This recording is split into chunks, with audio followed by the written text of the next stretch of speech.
Alrighty, my gamers. Sunday, 5 p.m. CEST. Actually, the last summertime event, since next Sunday we're gonna switch to that winter time and start 5 p.m. CET. Technically the same time, but 1 hour. Wait, is it earlier or summer? No, late. Technically later, because like winter time is later, right? Right. Smart. All right, anyway, but fighting games will be upon us in just a couple of minutes. If this is your first time with us, you are now watching Bounty Hunters, a weekly show match event open to beginners, intermediates, and sickos alike. We're based in Europe, but technically open to gamers from all over the world as long as we can find a suitable match for you. Tonight, once again, the name of the game is Guilty Gear Strive in first to 7 wins format. I'm your usual host Kyuke, with you all the way from beginning till the end. That would be roughly 3 hours of non-stop Strive gameplay. So let's check what's in store for the event tonight. So in the nationalities department, we've got heavy Polish, French, and Finnish representation. In fact, 2 of our matches are Poland versus France strictly back-to-back as well in the slots number 2 and 3 tonight. Perhaps a fun little game to compete which country has the most wins tonight at the end. If somebody wants to keep count, keeping count is of course not my strongest suit, as you may have noticed, for score counting on Bounty Hunters.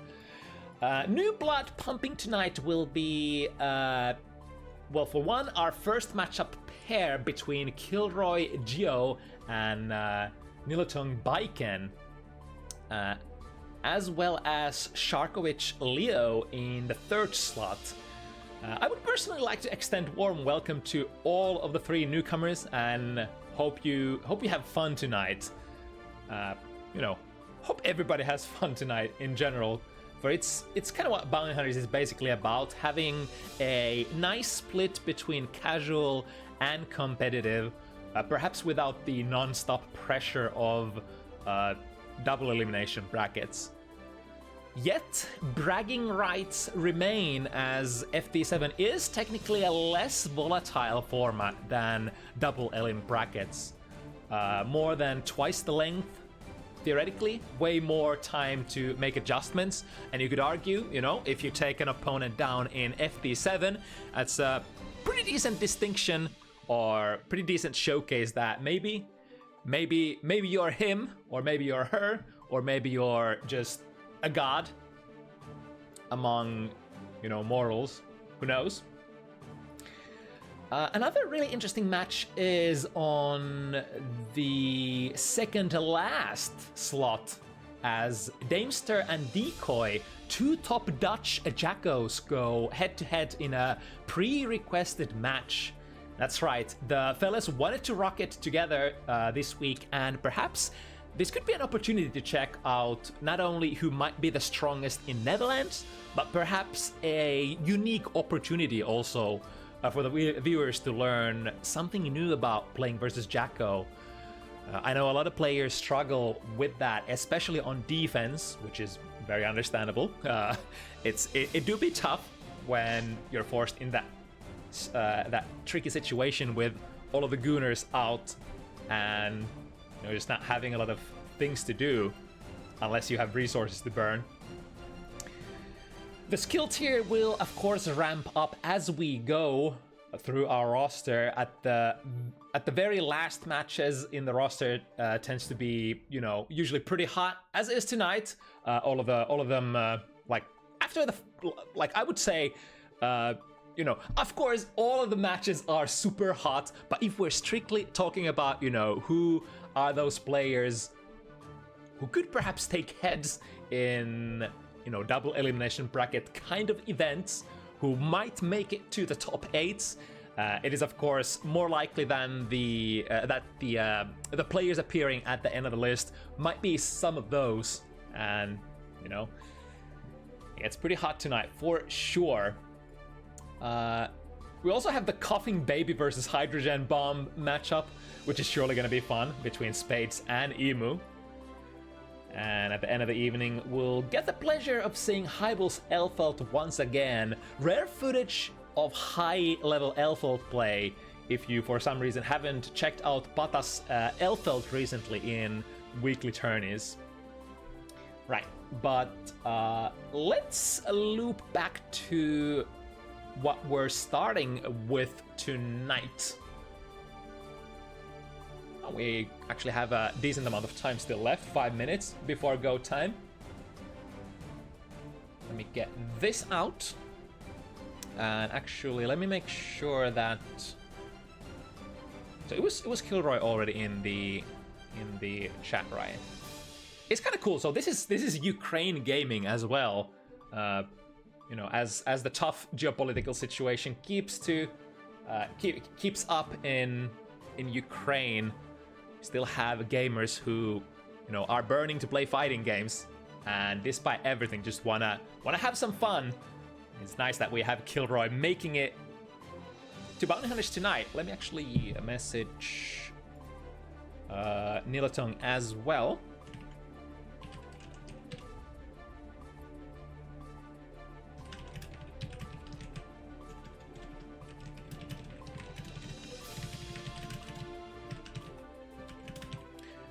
And what was our ID? This one?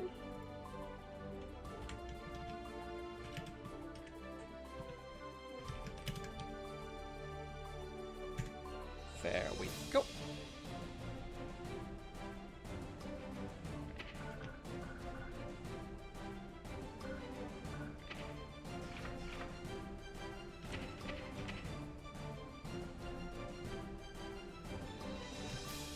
Damn, it's rare footage of being like decently ahead of schedule.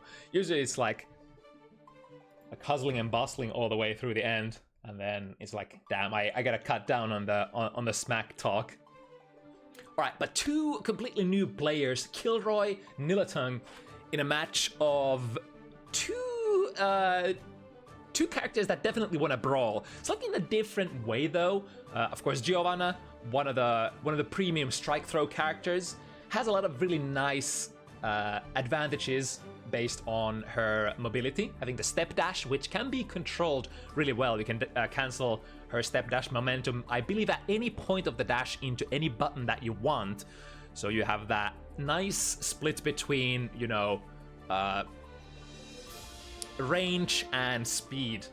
Can reach surprisingly far with even her stubby buttons. And once you get something in, maybe a knockdown, you just stick to the opponent, strike throw, strike throw, strike throw. Decent combo damage, suffocate them. Baiken definitely wants to get that knockdown as well. She's a little bit more mix-up oriented, a little bit more set play oriented compared to Giovanna. Might struggle a little bit more at neutral generally, although this is a matchup where, you know, both these characters are sort of infighters. And even though Baiken is not necessarily known for her like range and her ability to confirm at far range, you do have the heavy Kabari, which technically should be the longest ranging thing in this matchup. Right, that I'm not crazy, right? 2D from Geo doesn't reach as far as heavy Kabari. Either way, like if those two kind of meet, they're very prone to probably clash with each other because they're both like extremely disjoint oriented moves.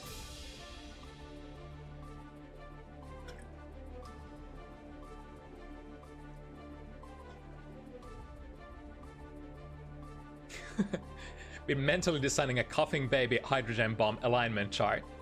If you finish, send that chart to my way. I'm interested to see what's in it.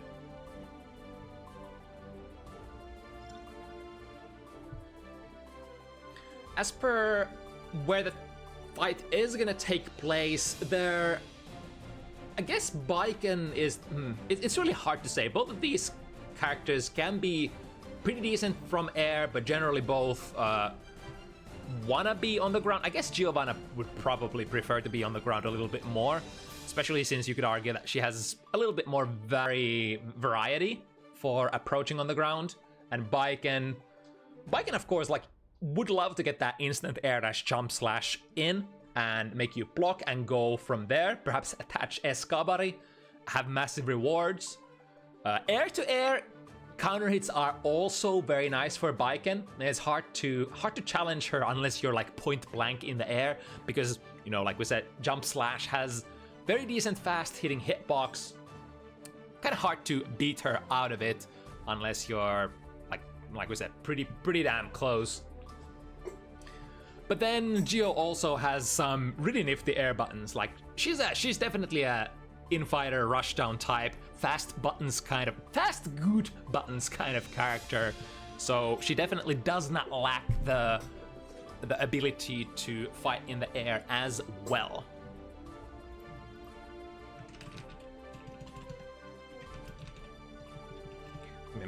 Message to players that they can indeed hit it.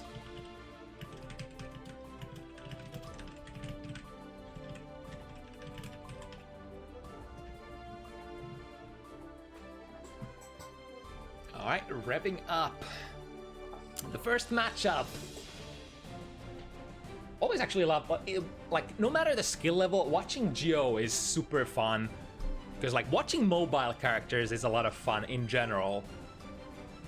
And like, there's not like a massive execution requirement for, you know, blazing around looking kind of flashy with this character. There is, of course, a lot of nuance, sort of like how long you want to let your step dash rock, when are you canceling your step dashes, and then, you know, stuff like that. Starting with the 5 heavy, 10 framer, one of the best buttons for Geo for sure, especially because on counter hit you get massive combo and a wall break from that round start distance. Nice back jump, baiting the spiral arrow. It's definitely one way to do it. You could of course challenge it on the ground with a low profile, namely 6B, but also, yeah, this back jump slash is a very good option as well. That's also a very classic. Oh, well, I thought we got a big counter hit coming here from 2 heavy. Misses the combo though. Nilutung still fighting in the corner, and Kilroy's completely rocked, or rather stacked with that meter. Using the first bar for the super. Fast confirmed, no RC. Could still be anybody's game. There's the air-to-air hit counter hit that we were talking about that a lot of Baiken players are often on the hunt for. But again, not quite able to make the quick hit confirm. So Kilroy is still gonna steal it back. Good anti-air, 6B, gonna be ready with those.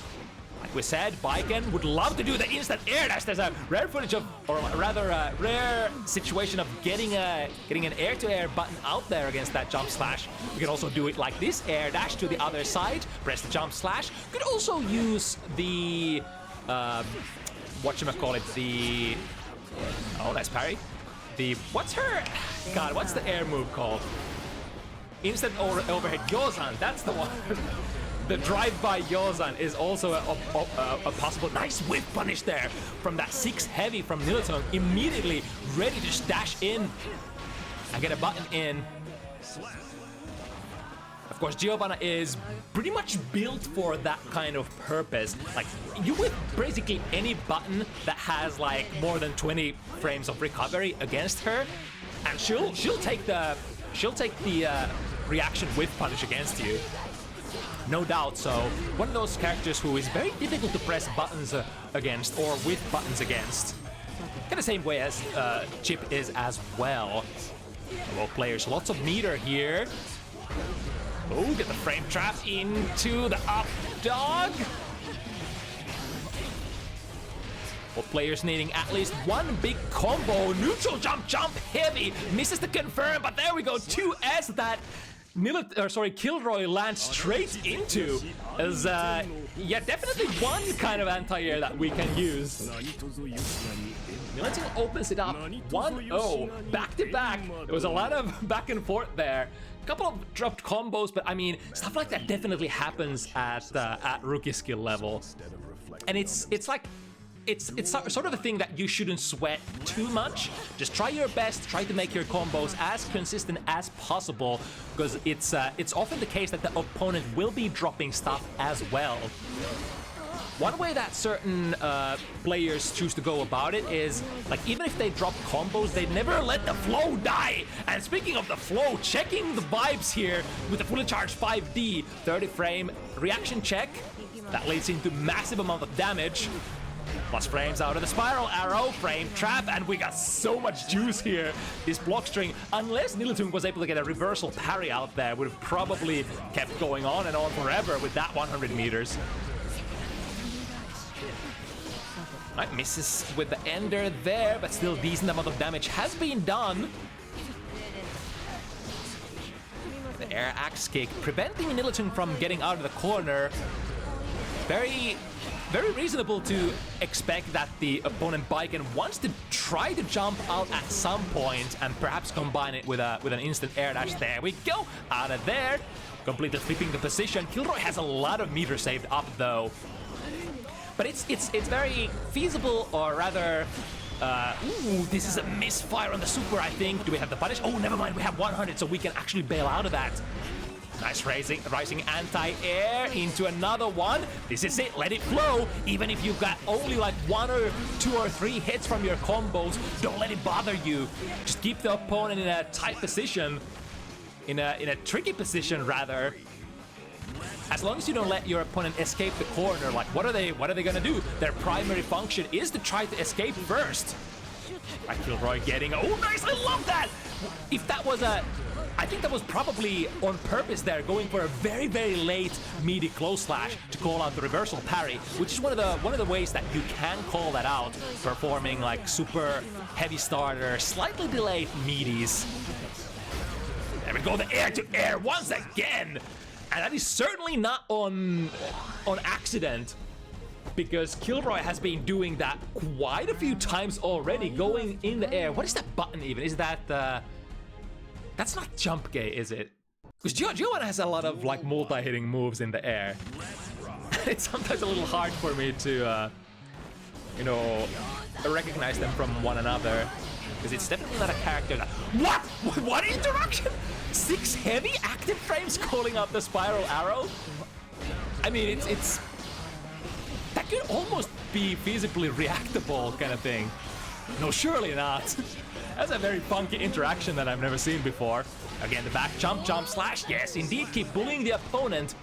A very defensive maneuver here with that backwards jump slash or backwards jump into tatami mat.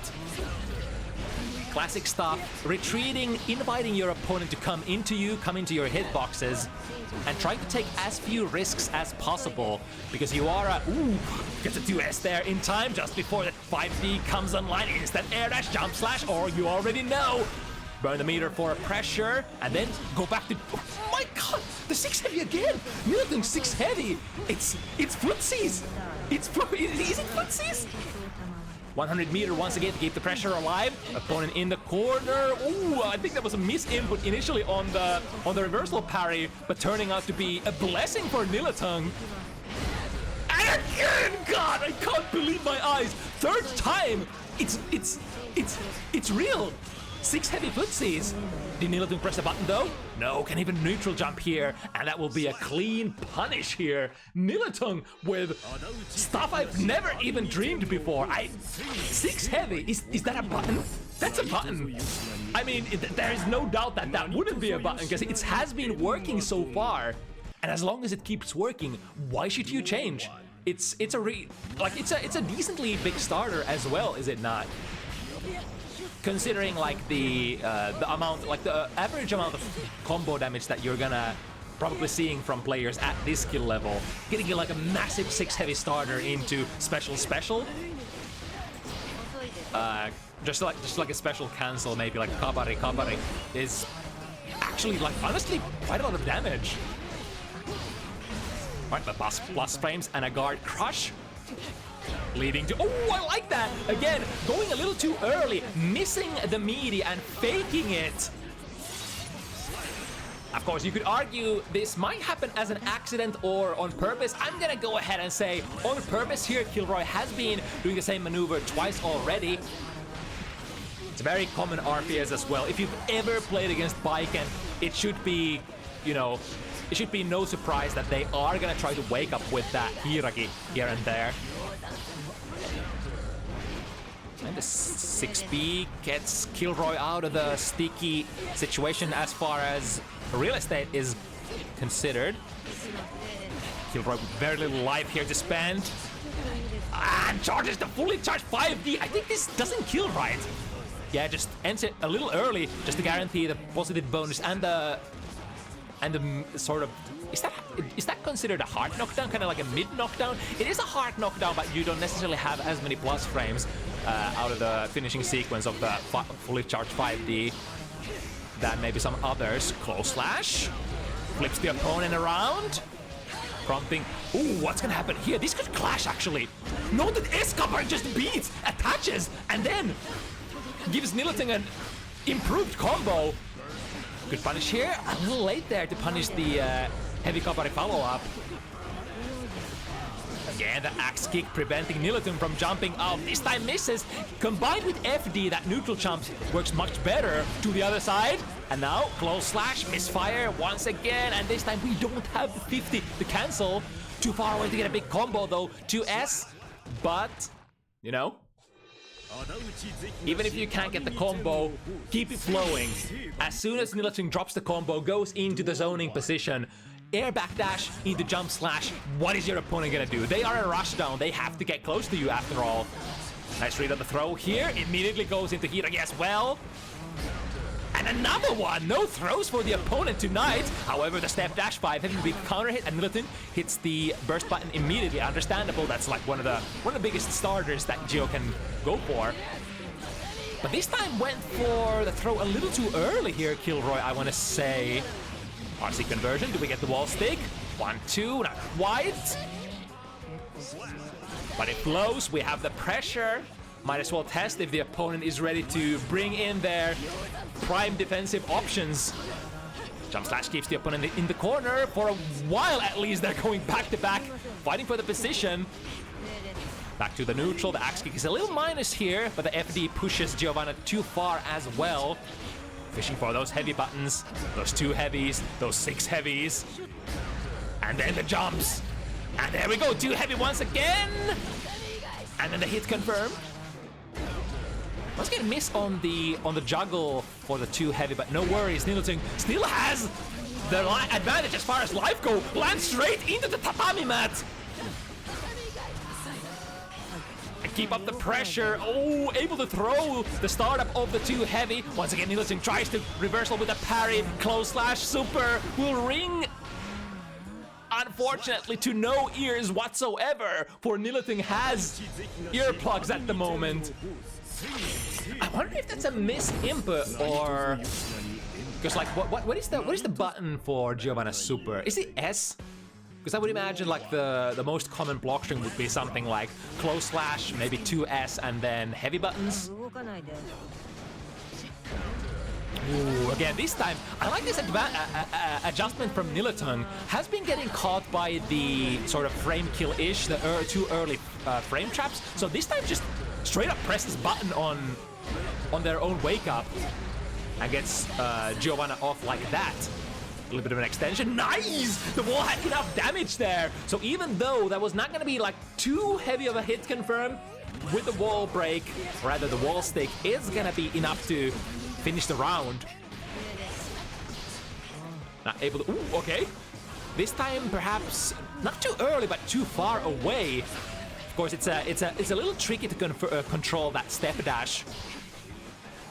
Because you have to manually choose how many frames you want to let it rock before you cancel into, for example, that throw. Neutral jump slash.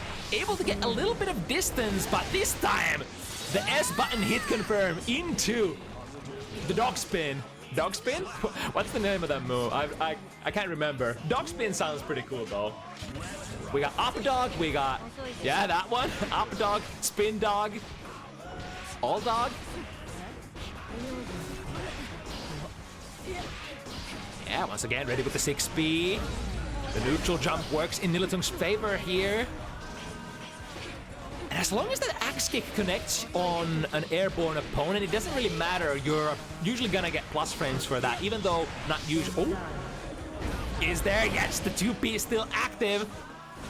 Tries to play a slightly spaced far slash, maybe a little too spaced there.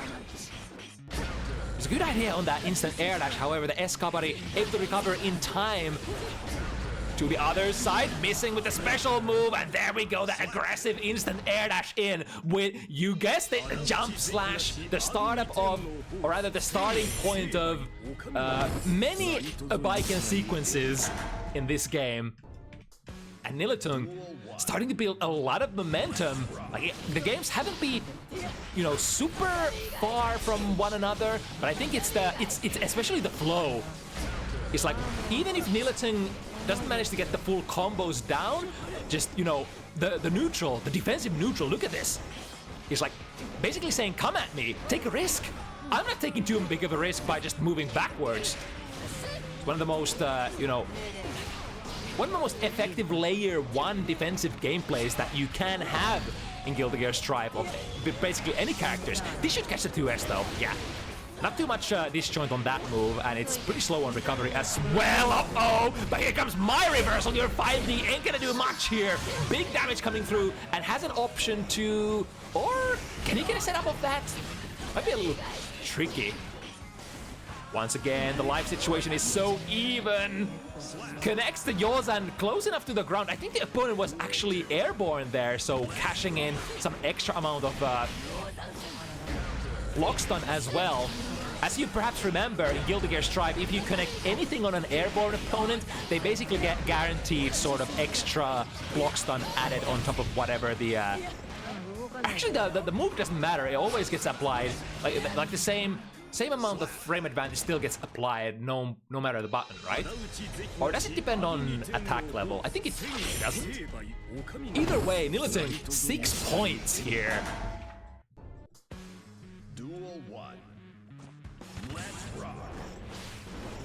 Now, what is the adjustment for Kilroy? This is like almost like an opposite of what I would have expected from these two characters. It's kind of like almost like Baiken being the more nimble of the two, because Nilutung is not really looking to attack. Nilutung is just looking to be as sort of unavailable on the screen as possible. And slowly chipping in on the life bar of Kilroy. Instant air dash jump slash. Here's a rare footage of, ooh, okay. Opening up with a, or waking up with a too heavy.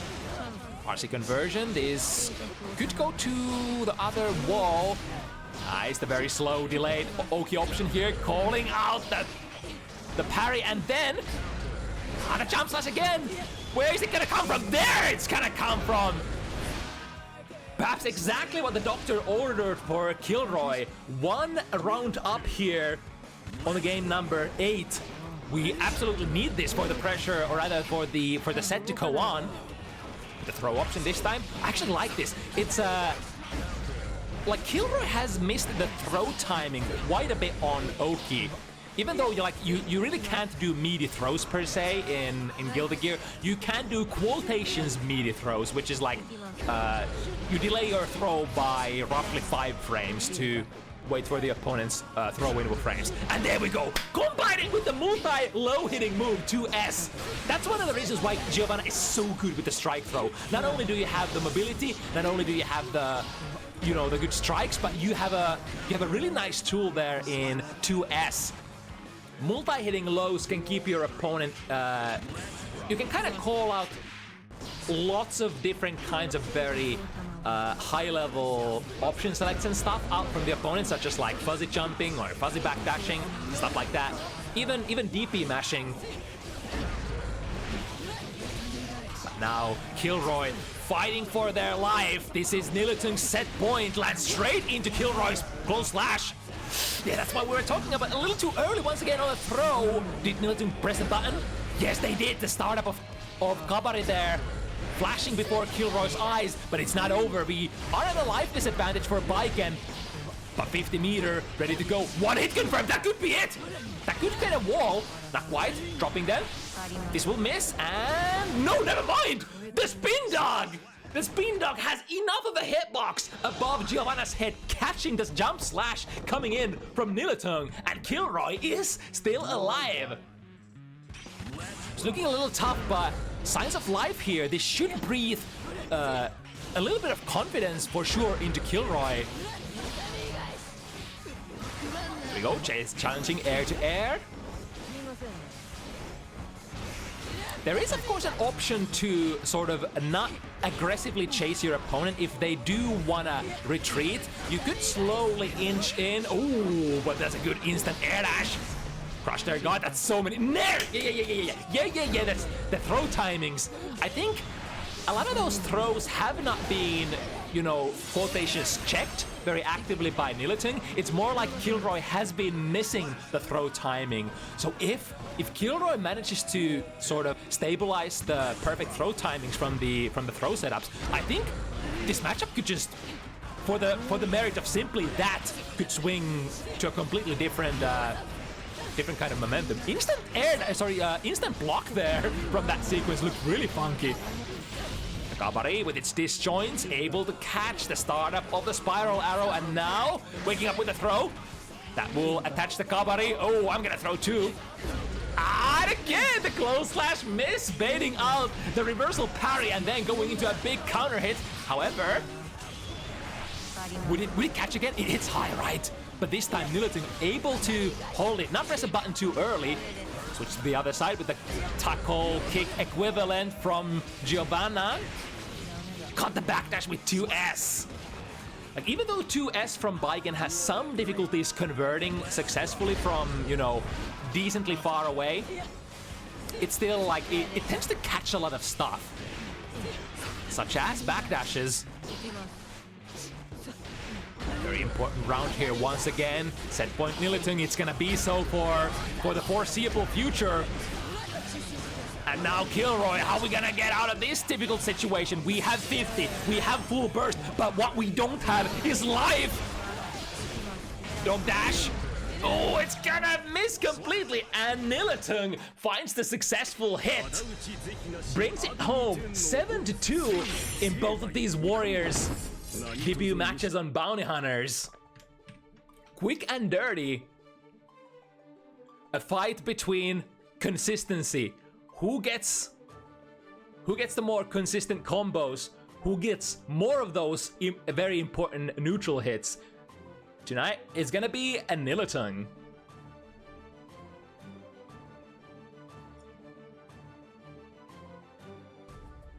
Moving on, next up we're gonna have Wilku versus Paloys. So the footsie man himself, Kai Kisk, being measured against Bridget.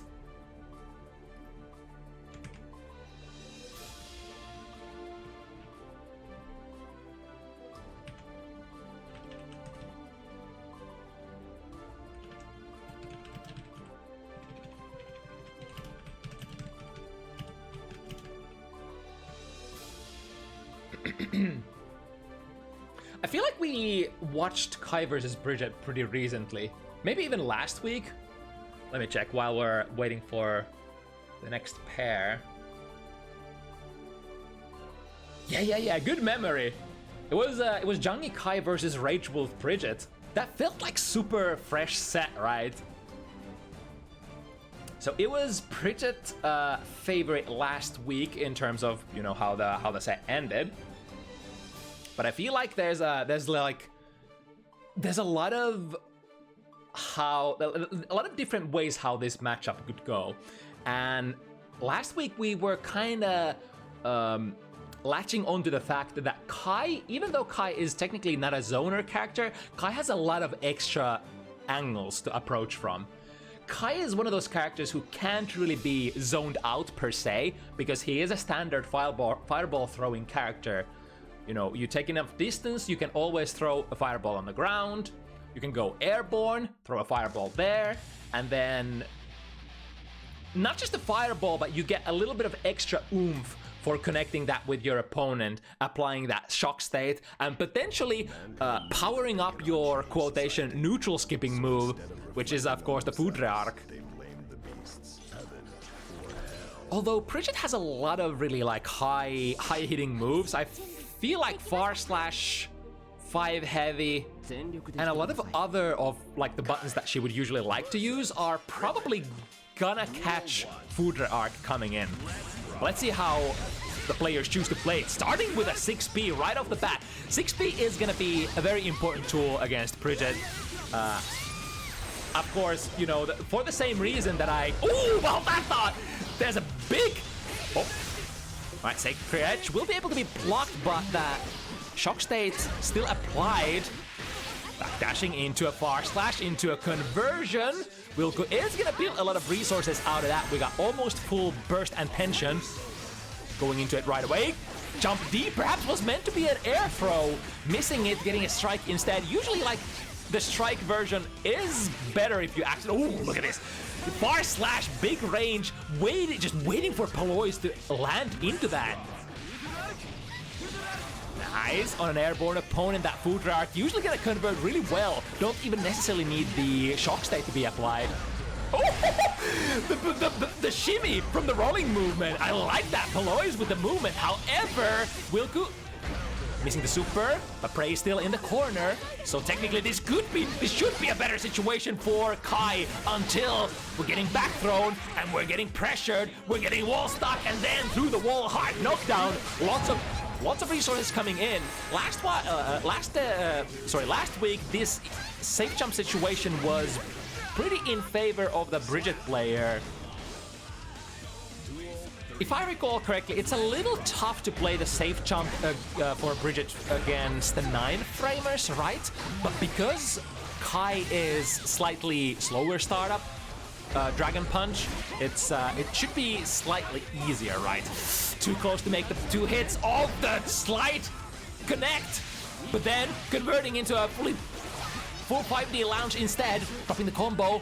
Paloy still with a chance. But the heavy fireball, too durable, won't allow the yo-yo to go through that. If that was I want to say, if that was an S fireball, it would have collided with the yo-yo and both would have like nullified each other, right?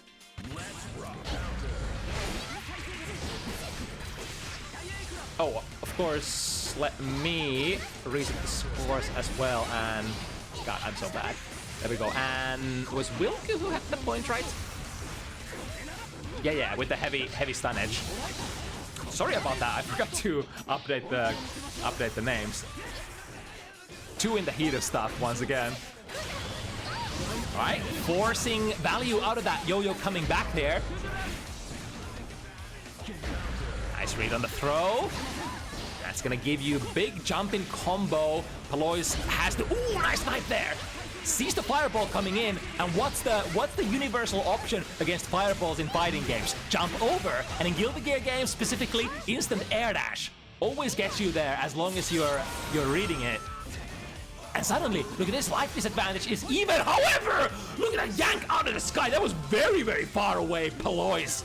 Yet Wilku still finding the air throw hitbox. We go with SDP, waiting for a DP in return. However, Paloys not sinking low enough to go into that RPS. It's like, you do DP, I do DP. I mean, that's a very human kind of reaction. Roger is gonna get the best of this RPS. It was a S fireball as well for Wilku, so not a lot of durability in that one.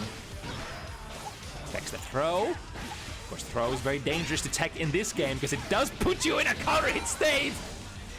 Foudre Arc catching, forcing Paloys to play the burst. And now, yeah, just backwards movement, safe kind of movement. Try to score for little hits in order to get the last bit. It's gonna be Paloys this time with the air throw. I gotta say, it's been a while since I've seen a Bridget air throw animation. Why do Bridget players never get the air throw? Yeah, good spacing there. Goes for the 2S, which I think should be able to easily disjoint versus Kai's reversal DP. Because Kai has that problem where he has a very upwards moving DP, very upwards hitting DP, but has a sort of a Achilles heel in his legs part. He doesn't really hit very low to the ground. Oh, did Paloys hit a button here? No? And I think that should be minus for, like, activating Dragon Install should be minus on block right. Well, not gonna matter this time. Paloys brings it back 1-1. The classic opener. And the pace of the match is definitely different from the previous match where we had two very explosive characters. In this matchup, even though Kai can be very explosive in the corner especially, generally, oh there, case in point, if you get hit by that counter hit Fudraark, there's a lot of damage coming in. It's juggle combos for Kai that just deal so much damage if you get to run them. Generally from like heavy buttons, counter hits, and Fudraark specifically, if the opponent is air to air. Yeah. Great, comfortable round for Wilku.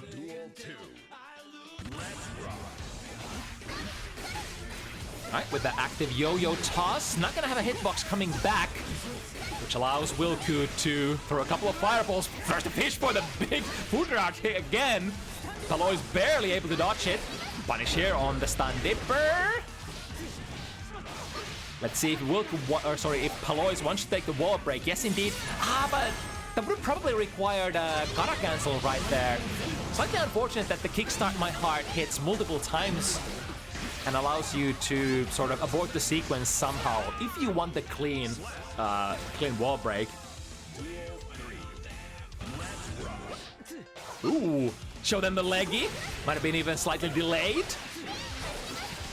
Paloys playing the spacing well. Burst into the corner. Momentum kind of burst here. Ooh, I like that. Getting the yo-yo coming back after the throw. Actually getting the wall stick here. And Paloys with massive amount of advantage here. Life. All the resources coming back. The only thing that Paloys doesn't enjoy at the moment is the burst resources, which is perhaps the biggest combo breaker potential. Drifting forward, yeah, got the air throw.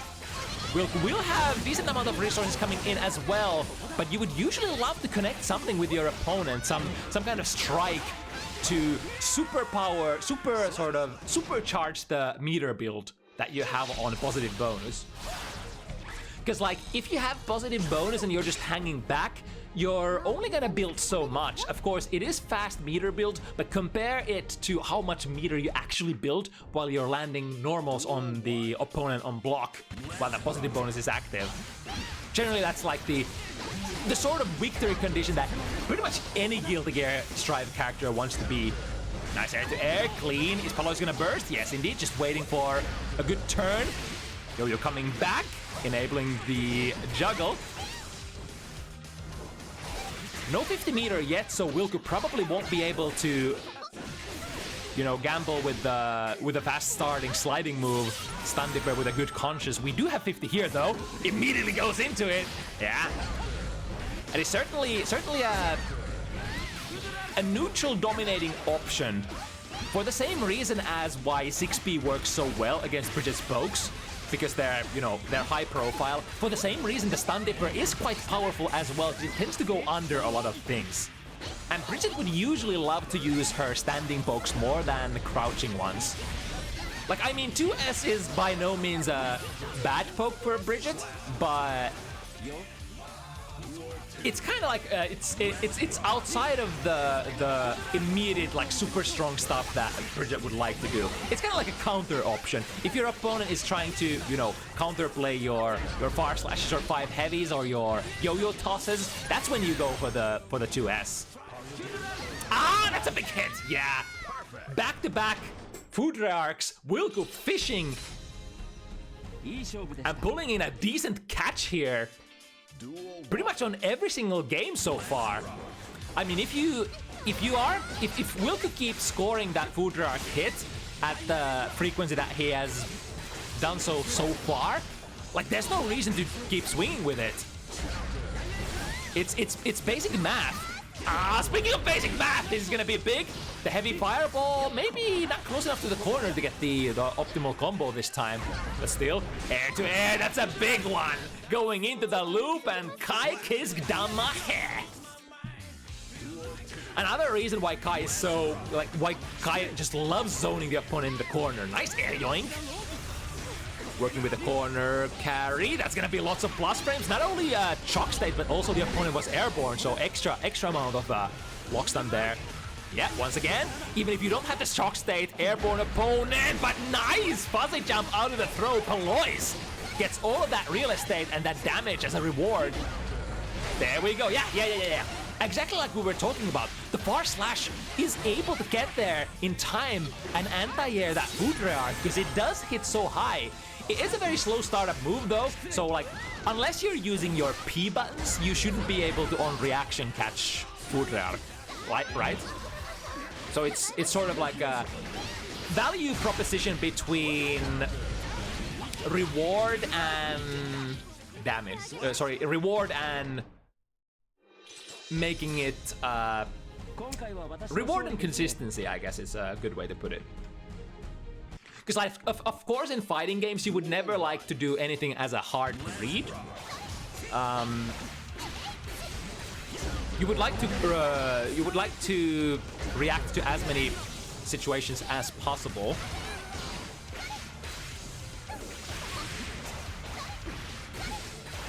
Let me quickly check. There was a TO thing on the Discord side.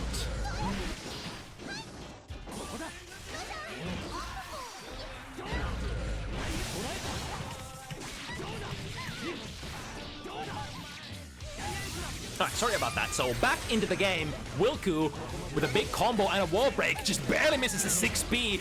If there's something, like if there is a downside to Kai's 6B, it's the reduced amount of range. The hitbox is good, the hurtbox is very protected. It's kind of like all-rounder, your like no weak points kind of a 6B. But some 6Bs like for example Sin or Testament will be reaching way further than Kai. Out of there with the DP, backdash, get a whip punish, waiting for perhaps another DP before engaging in the pressure. Was able to FTC cancel there, whatever their button was coming out there. Wilku, 6B, and then the air-to-air. Here we go. This will definitely take it to the corner. Do we have the wall as well? Not quite, but the prey is cornered. What next? That was a passive set on the yo-yo, so the yo-yo coming back with a hit.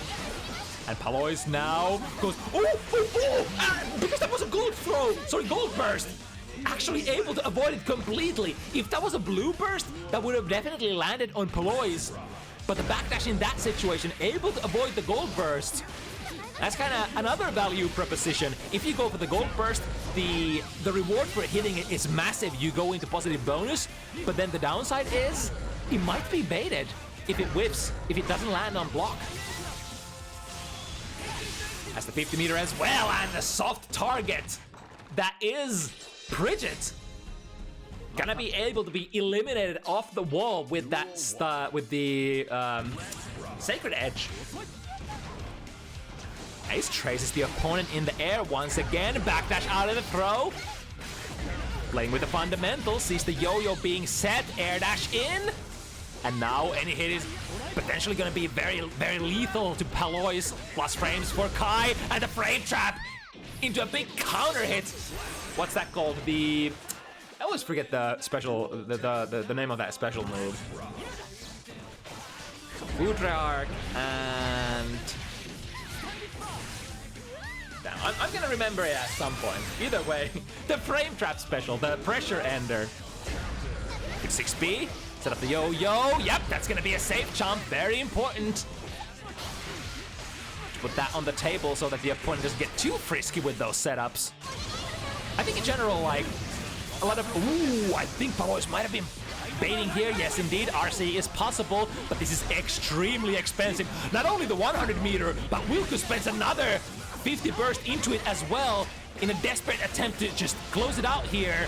Let's see if that ends up biting Wilku in the ass. The bait on the DP. The wall gives in at just the perfect time, but the miss input on the super. Ooh, nice bait with the Roger dive. However, Wilku sniffs out that throw attempt there, presses 2P, the 5-framer. This is the fundamentals of Guilty Gear. You can never throw an opponent for they have that 5 frames of throw-in vulnerability on their get-up or after a block, which allows them to press, you guessed it, their 5-framer. Shimmying, no throw reaction from Paloys.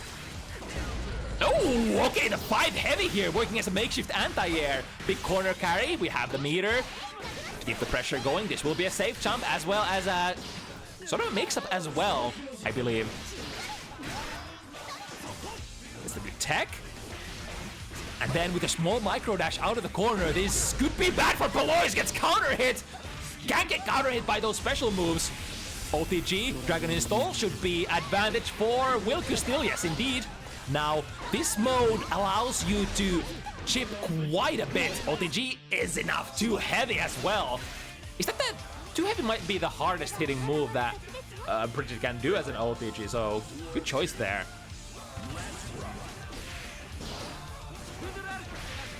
And barely avoids the food arc, and now the yo-yo and the rolling movement, setting it up. Yeah, I love that.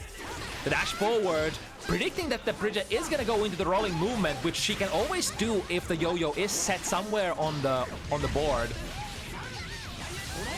Red Wild Assault users be enjoying the Wild Assault mechanics. Any hit from anywhere on the screen generally is gonna go into a wall break. With jump slash. No, won't be able to recover in time. And now Wilku with that corner pressure fights the hit, sets up the heavy fireball. FD is good though, making enough space to be able to jump out. However, trade on the landing there. And unfortunately, Paloys didn't have the health anymore to make those trades. Closing in, just with the pressure, nothing too fancy here. Neutral trades. I think in that situation, that trade actually ends up being in Paloys' favor, right?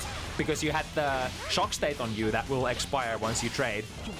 There we go with the backdash shimmy. However, the wall has so much damage already, so Paloys not able to get the big combo that she perhaps wanted. Set up the yo-yo, coming with the rolling movement, and there we go. Very minus on that S fireball. Very nice tool for checking for neutral. But if you fire that too close to the opponent, you'll end up at quite a lot of frame disadvantage generally, I think. All right, so Paloys is on the chase here. Glow slash on the landing. Very good timing for Wilku. 5k once again. The Fisher Price, my first safe jab meaty, as we call it, is like what it. The 5k from Kai has something like absurdly small amount of recovery, such as like 5 frames or something really sick like that. It's really a specimen, really like a very unique specimen of a tool. Back the shimmy, Wilku not biting this time. Paloys have to take the wall break here with the soft knockdown. Able to chase with the slide RC, spend more meter, or rather burst. Yeah, it's in the end worth it. Sometimes a little dangerous proposition, but perhaps spending the Wild Assault here is the safest choice. Even if you risk the meter, even if you risk the burst, you basically keep your opponent in an airtight situation where you can channel, you know, mix up more pressure and, you know, a blocking opponent is the easiest opponent to control, what I'm trying to say, I suppose. Alright, activate here. This is almost a maximum life activation, because you have to be, what, 20% life to be able to activate the dragon? Uh-oh. Max combo. Rare footage to see what the dragon install can do. 2 heavy DPs, and then that's a combo without any risk as well. So that's like generally in Guilty Gear Strive, I'm gonna say you're not gonna go into what? The punish? The 2S? Is that extra reach? The dragon! The dragon is definitely roaring, breathing, lightning all around. Wilku with a dragon install showcase here on that round. Very rare footage that you actually get to have so much value out of that. Because like we said, the threshold to activate dragon install is around 20% of your life. So that could potentially be like one hit and you already go down. So because of that, a lot of players don't really like that proposition of spending the 50 meter at that low health. They would much rather use it to keep the opponent in place and disable them from playing by using like RCs and stuff like that. But now who's disabling who from playing? Paloys goes slow. If that was a DP attempt, it would have been baited as well. Drifting forward, yanked them out of the sky. And the DP, in the end, short and simple, the classic option. Now, in the latest patches of Guilty Gear Strive, also baits throws, or rather beats throws. Everything is good in the universe once again. When DPs don't beat throws anymore, or rather, throws don't beat DPs anymore, I want to say. Alright, positive bonus from that fully charged 5D. Paloys has a lot of advantages. Life being perhaps one of the most precious of them at the moment. But look at this, straight into the Wild Assault. We have one more of those. YRC, get off me. Checks, oh, into the 5D once again. Don't drop it. Yeah, there we go. Paloys has been running that same sequence, but if I recall correctly, she did drop it at least once before or twice. This time, able to pull it all the way to the end. Get the lethal strike. Mankind knew that they cannot change society. And most importantly, be on a relevant reach here as we're nearing the end of the second set of this week's Bounty Hunters. Immediate burst, I like that. That's a value burst. If your opponent is queuing up their red Wild Assault and you get a burst between the strike and the Wild Assault, it does kind of eat away their 50 burst for free if you're able to get that timing. Of course, you can't really react to it. I think you'll just have to guess that that's what they're gonna do. They're gonna spend the Wild Assault of that hit. Keep them in the corner, micro dash, 6P, switch positions, electricity. Oh, that fireball actually ends up hitting. That was very, very close to a kill. Wilku tries to swing air to air, misses initially. Here comes Paloys. We could have a burst. Yep, makes a lot of sense. Electrify. Fireballs are dangerous here. 2 S fireballs is gonna take it. Or, oh, back jump slash, but Wilku is a little too far away. And there we go, not able to, a little bit of frame advantage there on the landing, but too much distance between the characters. Once again, another really great air yoink out of the sky by our Kai player. Set up the heavy fireball. And then... but because that DP hit airborne, Wilku didn't have as much time to punish as they would have probably liked to. Air RTL. Did Paloys hit a button? Yes, indeed. Into the corner you go. One more hit. Could be it in this set. Paloys says no. Get into the corner. Give me your DP. This game ain't over yet. Break the wall. And look at this. Paloys has so many meter here. So much meter here still. Touch Wilku one more time and you're gonna have so much more. Yeah. Drops the combo there. RC against the deflect shield. That's what I like. That's what I like. Nullify the deflect shield by using your meter. You know they're gonna use it, right? So burn it. Keep up the pressure. Oh, but this is a massive hit from Wilku though. Drops it. Critical drop here. Reset into the heavy fireball. Paloys is trying to find their way out. Neutral jump, slam slash, still in the corner. With a little bit of real estate, however, that 6P is gonna be big. Especially since Kai does get a nice corner juggle from that. Perhaps last dance for Paloys. What's it gonna be? Not even 50 meter. Nice instant air dash read. You are a fireball character. Even though I'm a zoner technically in Pridget, I can do the air dash thing as well. Burst is on point. Has to burst. No, it's not gonna be enough. Close slash deals too much damage to have any chance of bursting anymore. It was a done deal. DP bait, and it's over. Wilku gets the set here 7-4, but that was a really great attempt to run it back by Paloys. And, that last round could have gone either way. Basically going down to the wire last read. If that DP hits, it could have looked so different still.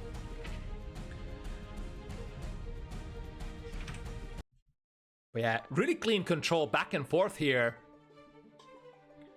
The damage of Kai versus the maneuverability of Bridget and the range. Often enough in Guilty Gear Strive, having reward advantage is nice, for sure. Right, moving on. Next up. Ooh, we got this. So, our last newcomer of the evening, Sharkovitz. a French Leo player. It's been a while since we had a Leo, right? Generally, a lot of the Leo players that we tend to have, I mean, majority of the Leo players that we tend to have tends to consist of Radun Leo, right? Or Zokis Leo. So it's really cool to see a couple of new faces, especially with this character.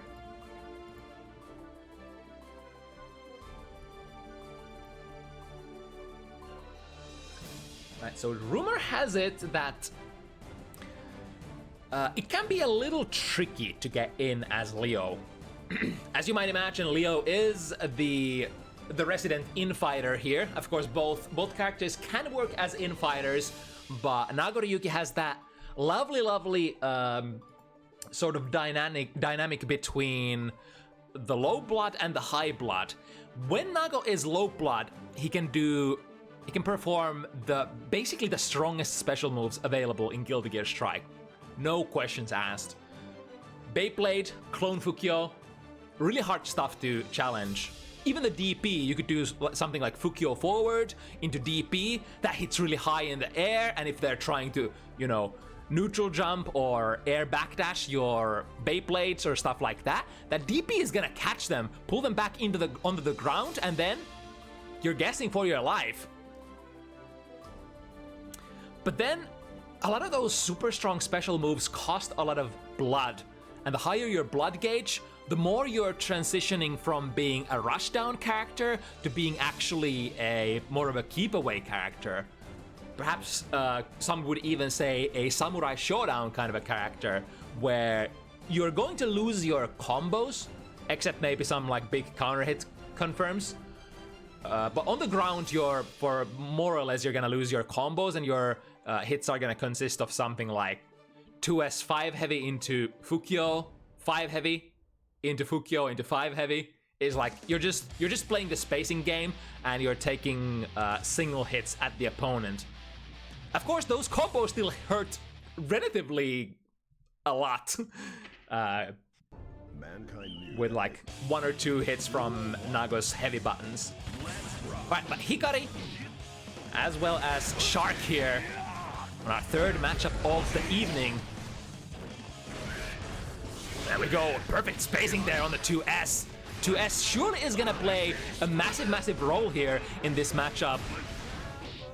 Especially so, Leo has a unique way of enforcing RPS with that parry stance that you can, or I guess what you would call it as you would rather call it a guard point stance that you can go into from your S or heavy buttons. And the crux of that stance is the opponent would like to have a button that hits low, but hits low very fast and from very far away, and 2S is exactly that for Nago. So it's gonna be hard for Leo players to play that particular RPS against this character. Oh wow, hello! Back thrown in the corner, backdash against the 2 heavy, and now instant air dash. We are in, but we are lacking the critical resources here. Jump out, doesn't quite get the punish, and doesn't land into enough frame advantage. The jump slash is a little too high, and now Hikari ready to hit confirm. Swipe them out of the sky. 6 heavy, lots of damage, but now DP! That's gonna pop right.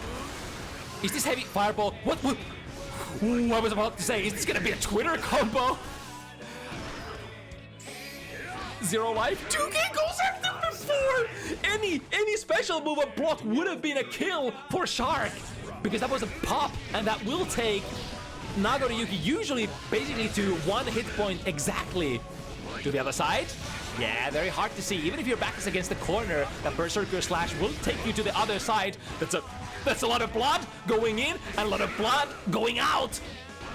Back dash into 2K, and we're ready to burn still. Not quite 100, so couldn't fix the routing error there. But Hikari still looking pretty good.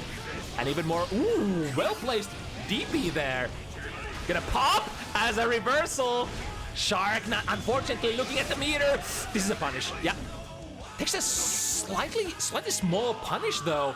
I think from even if you get the Blood Rage Super, or if you take the Blood Rage Super on block, despite being completely full screen, I think most characters should be able to run up to the opponent and get a close slash. Although is Leo a... Is it same for Leo? Because Leo has a step dash. Can you cover that ground fast enough on Leo to get into a close slash punish from that range? That's a good question, actually. Maybe some Leo specialists do know in the chat.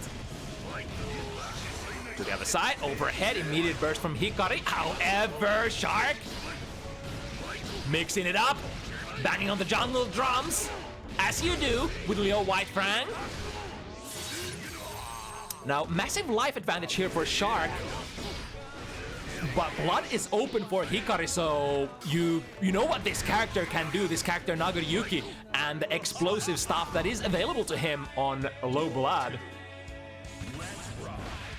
Ooh, with the 5k, such a nice round start button as well. Reaches super far and starts up relatively fast, able to intercept a lot of your opponent's buttons. Jump out.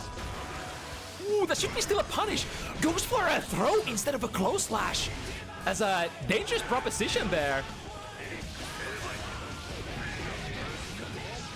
Alright, no bursts coming from Hikari. There could have been one if you bang your head against the burst button, but it's there really is no right or wrong decision in my head at the very end of the rounds when you're approaching that. Alright, this combo kills me, and I'm gonna get my burst back during this combo. So am I gonna bet that they don't burst bait? Or am I gonna think that they are gonna burst bait? But even if you get out of that combo, then you're still at 0 life, and what are you gonna do with that burst? It's hard to decide. Checking out what Hikari wants to swing with. Yeah, coming out of the back turn stance, always plus frames for Leo. Actually, it's good to know that unless you stance cancel, most of Leo's buttons are gonna be minus. So in order to rack in the plus frames during your back turn stance, you have to come out and therefore end the stance. So it's kind of like, if you want the plus frame, your Unga Bunga, your jungle drums turn is gonna end, technically. Right, through the wall. Life advantage. Hikari here, goes through with the white wild assault. 9 frame startup. Fully charged as well, gonna send the opponent in the air, back dash, and the slowdown of the PRC is gonna give a true punish to Shark. YRC, get off me. We have, yeah. I like that, because Hikari had so much meter to spend there, could pretty easily justify the YRC plus 10, and then he still had another 50 for a prospective follow-up combo conversion. Speaking of conversions, ooh, this is gonna go long way. Doesn't take the last far slash plus slash. Is that more frame advantage, perhaps? Jump straight into jump slash, and that works? Shark? Shark? Does he see? Oh no! Oh, okay, it's okay. Goes for the throw again. I believe... So the Blood Rage explosion is minus... Is it minus 8 or 9? So it should give you a close slash, most cases, if you're sort of... If you're ready to like mash that close slash button, that S button, as a crazy person would. You should be getting it most of the time. But so far, Sharkovic has been opting to microdash forward and play from there against the sort of the Blood Rage pop situation on block. It is a knowledge check of sorts, so unless you've checked it out, like what is the frame advantage here, what am I optimally going to do, it can be hard to figure out in the heat of the moment. Overhead, rolling into the plus frames, and now with the cross up, burst into the corner, momentum 1.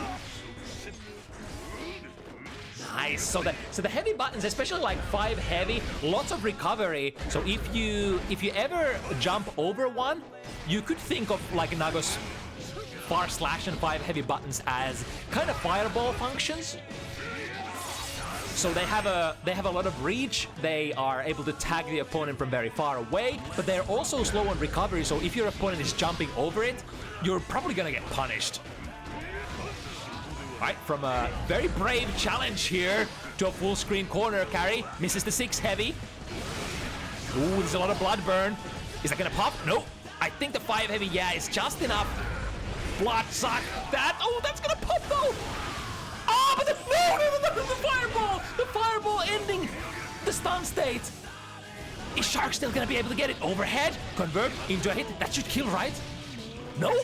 No! Because 0 blood. Nago is at the most durable at the moment. The defensive modifier is maximum. That time, Hikari was actually a big body character defensive modifier. The modifier that Nago has had from the conception of Guilty Gear Strive. At one point, they did change it up a little and said, all right, if you spend blood, the more blood you have, the more damage you're also gonna take. So oftentimes, a lot of those combos are done to Nago with extra oomph behind, but that was not one of those cases. Still in back turn stance, finds the overhead and the cash out.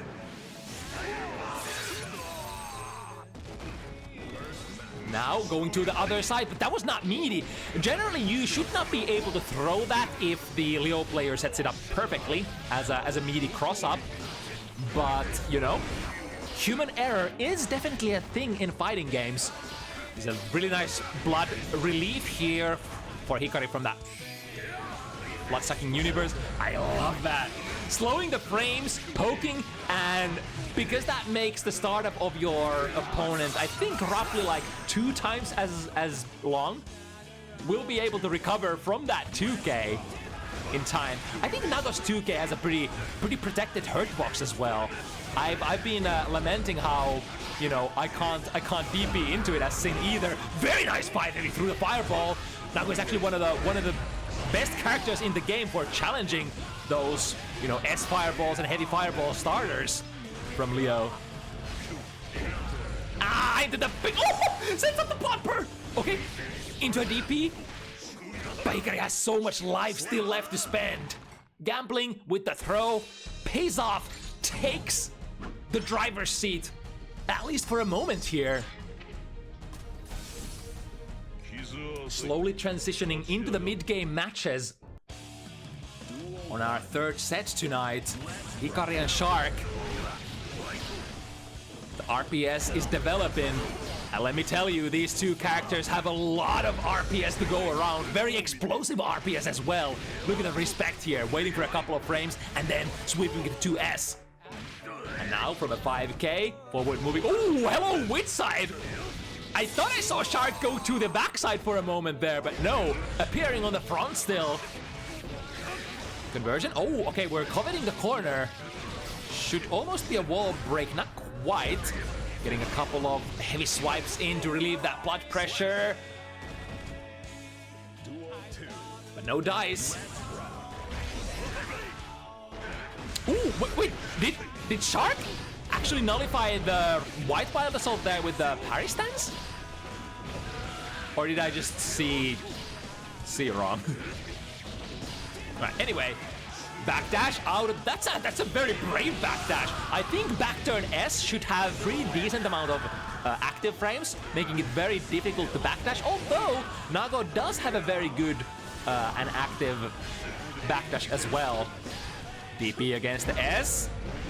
Counter hit from 2D, converts into 5K. Very nice conversion, bringing it 3 points even once again.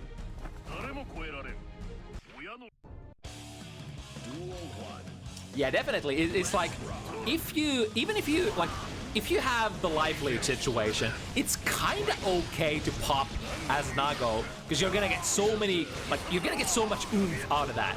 Empty blood bar is no joke whatsoever. Right, SDP hits to the other side. No, staying on the same side. However, the hesitation on the opponent. Once again, big counter. That should be a kill. Shark has 100 here. Can pretty much queue up anything. Never mind, it's Nago after all.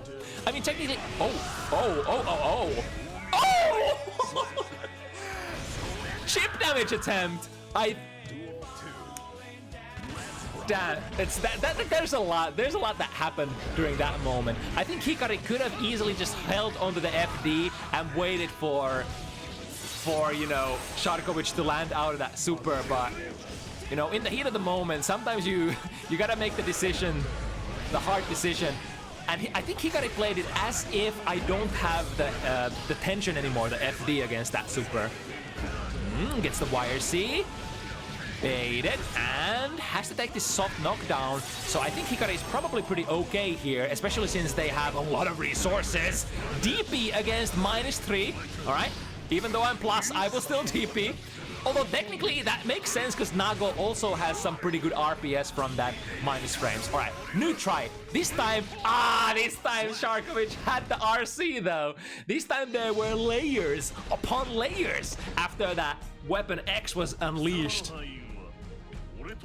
So I think in this situation, you're probably usually looking at interrupting the weapon X somewhere between the hits so that the opponent Leo can't just let the super rock and then RC at the end. So they would have to RC it early into the animation, right? Is what you're kind of looking to enforce if possible. Yeah, that's gonna be a punish, lands right next to Hikari. However, the backdash fixes the position. Ooh, not gonna be plus enough. 2S once again. My beloved, or rather the beloved of all Nago players. A little bit of tomfoolery here with the back turn into a throw. Gonna cost a lot to get this wall break, or rather the wall stick here, costing 50 on the RC. And here comes Hikari. No fear on Shark though. Yeah, I like this. Even though Shark kind of had an opportunity to punish there, this time Shark did look at the blood gauge and determined that, all right, I don't have to engage. You're gonna pop and we're gonna do it patiently, precisely, strategically, surgically. Why take a risk when you can get a guaranteed win by taking no risk whatsoever? Lots of meter here for Shark though. Oh my god, the throw range! I think many characters wouldn't have been able to yoink Shark out of that drift. But Nago definitely is a specimen. Go under? No. I think maybe in that range the 2 heavy will actually land on a crouching opponent. Very close to pop in here. But very close is not enough. Perfect math. Perhaps even, like, you could argue that maybe the little kiss from the 2 heavy, sorry, the 6 heavy on block that Hikari got there might have been the make or break that allowed them to survive the blood pop. Right, not quite. Oh, never mind. From the tumble, perhaps missing the super input. So able to maintain that 50, or almost 50 meters, still going to the other screen. Bar slash RC. A little bit of a combo error here. Comboing Shark all out of the corner. Into a throw once again. Are we gonna burst? Yes, it kind of has to come out. And Shark knew that was the case. So going into the hard bait. Jump cancel from close slash.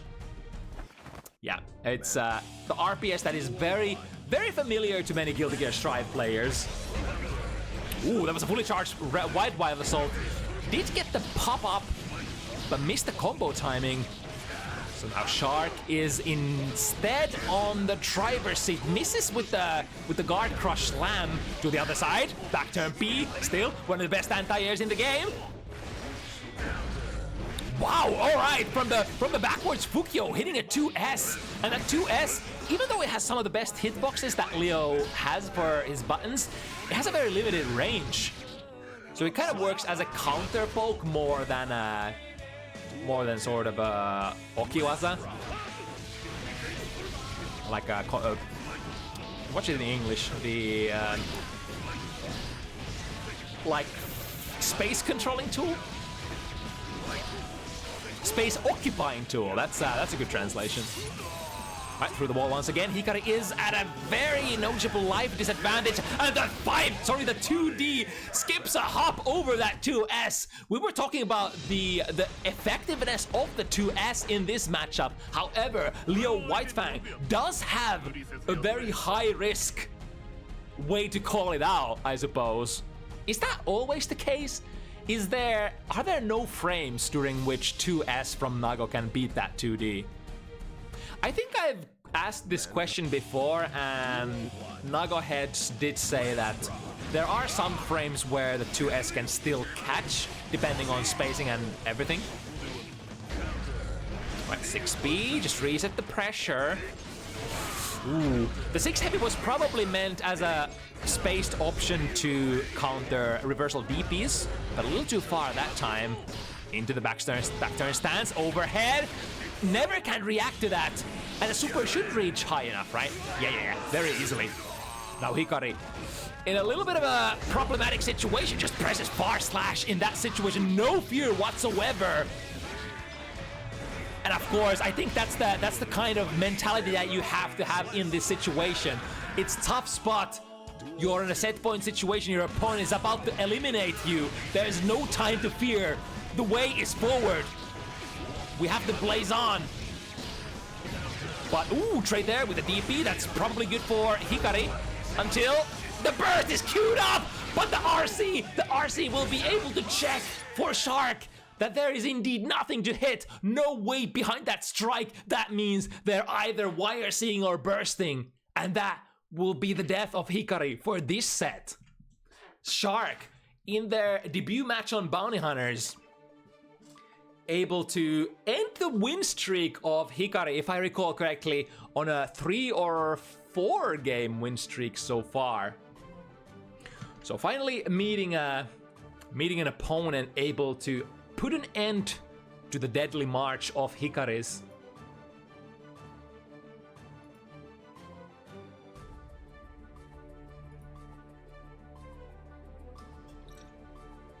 Alright, so these players requested that we would play this set first, so Emu versus Spades. I haven't been able to keep my eye on the chat, so let me quickly check if that is still the case.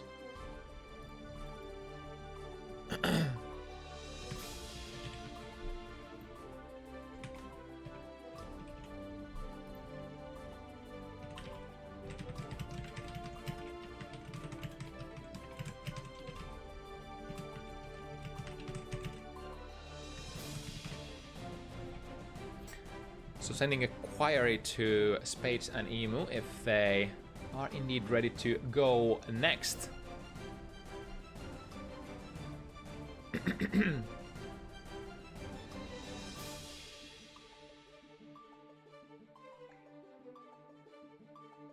And if so, this would probably be the de facto hardest hitting character against the most hittable character in the game, the most softest, the juiciest, the Twitter combo character himself, Chip Zanev. Very close match, sort of, or very close competition between, of course, Chip and Milia for that position. Both of these, like we've seen the Slayer versus Milias countless of times already on Bounty Hunters since the release of this character Slayer.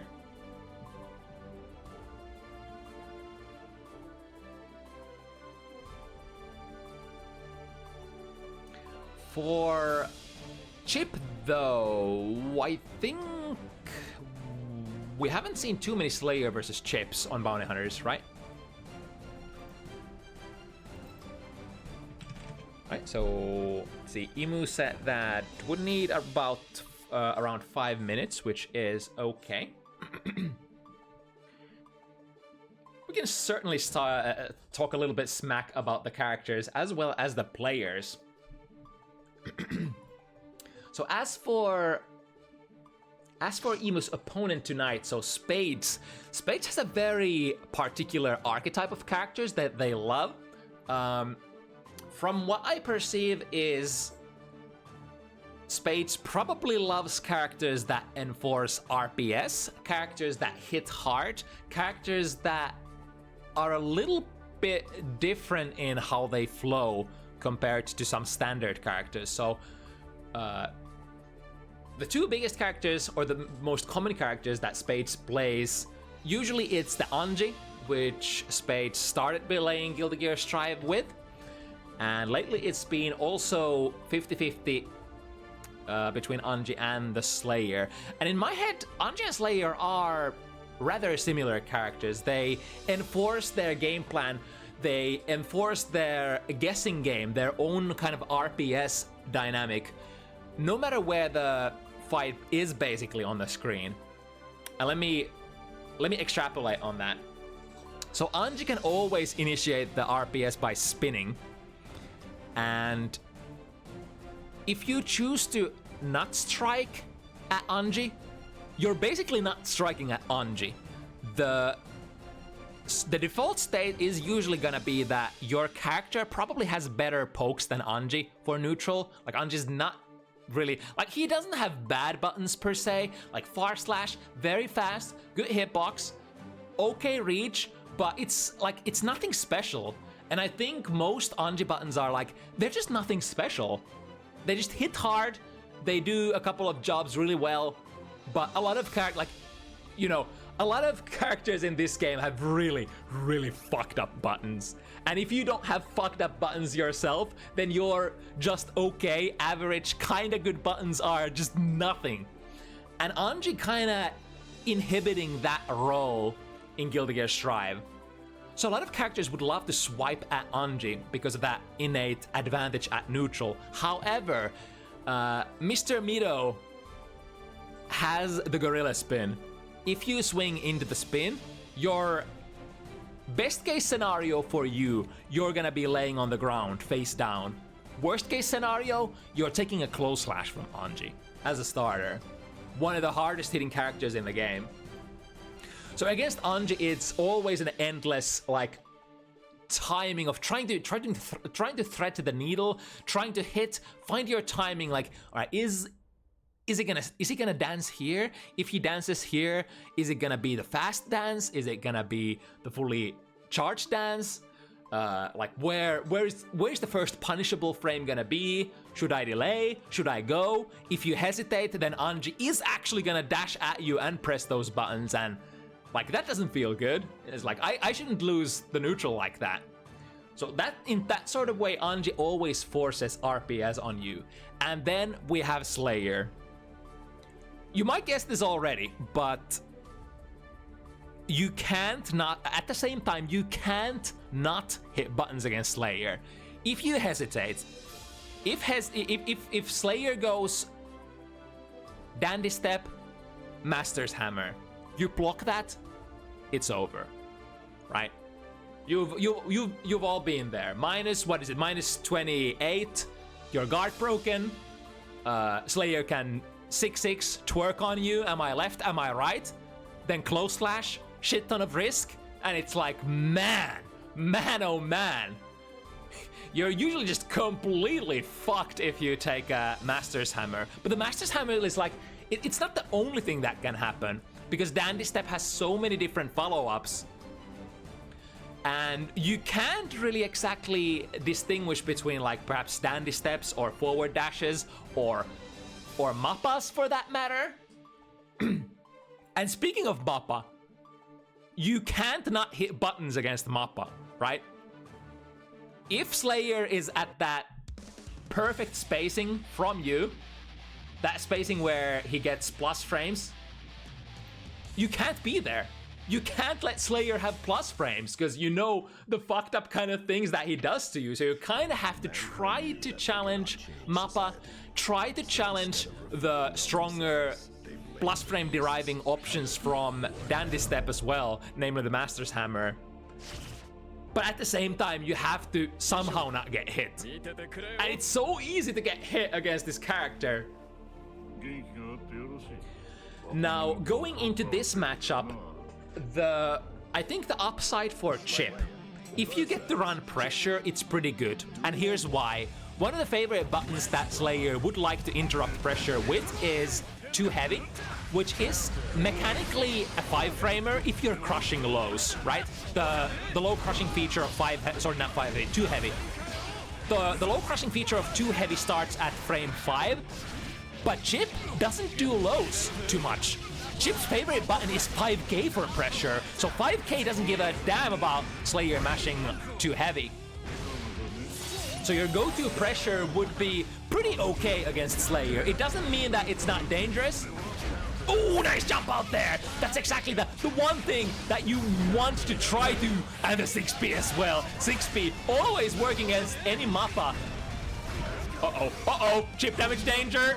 Yeah, I think that was basically a guaranteed close slash you were gonna take there. I think the only way actually for Emu to escape that situation was to go into Deflect Shield, but you don't really want to play the Deflect Shield because you're so low health, right? Nice jump out of the Master's Hammer once again.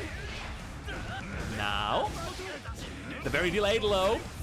It's not to say, like, when we were talking about the two heavy off Slayers, it's not to say that Chip doesn't have, like, lows that could be crushed, but especially from, like, if you think about Chip's Rekka pressure, you're usually only delaying the low Rekka so much that there's a small gap, so it should be fairly doable to crush or like to tag Slayer out of the two heavy if they try to two heavy between like your Rekka 1 and low Rekka.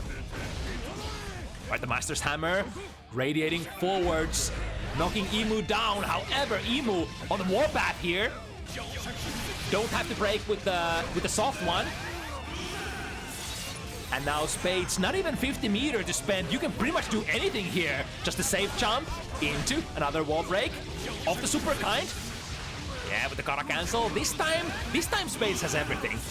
So there's an option to go into a reversal super. We could backdash. Ooh, but I kind of like that from Emu.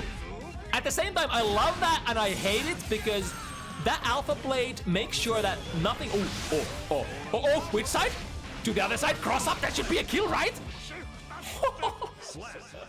I can barely keep up. That's a lot of like super tight decision making back to back last 10 seconds.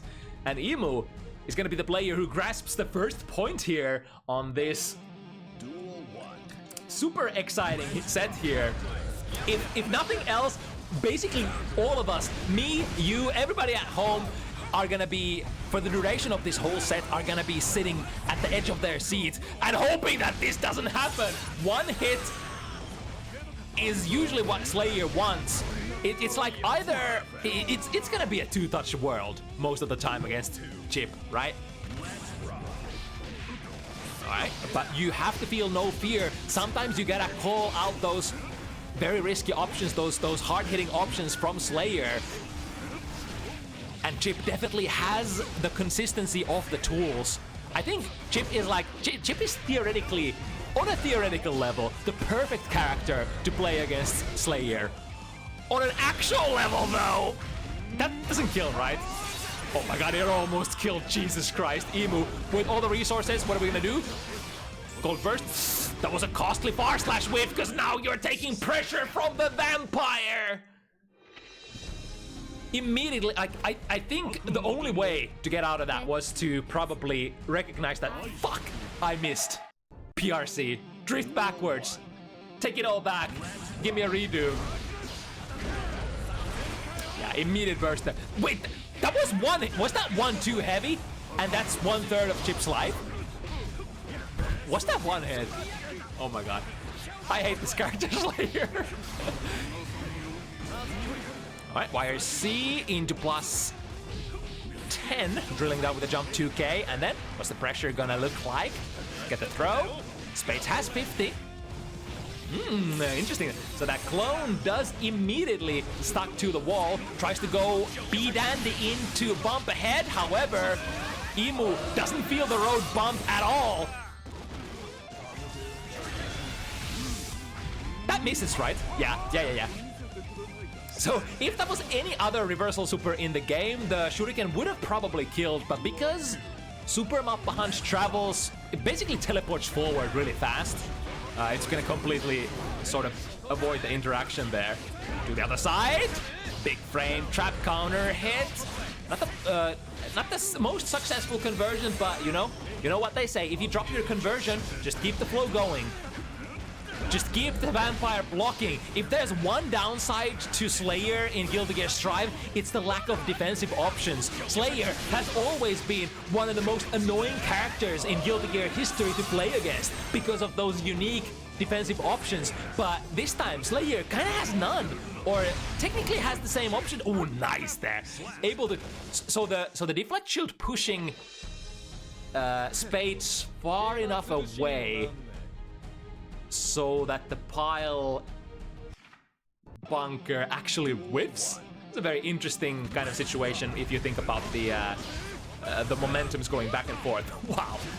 So the too heavy, so low, so high recovery that Spades wasn't able to recover in time to punish that DP. And DP we go again. Spades does have a positive bonus though, so anything that you could land here. This will move the situation to mid-screen though. Spades could hit super. Or just close slash. Oh please, please no. Jesus. Baby Jesus.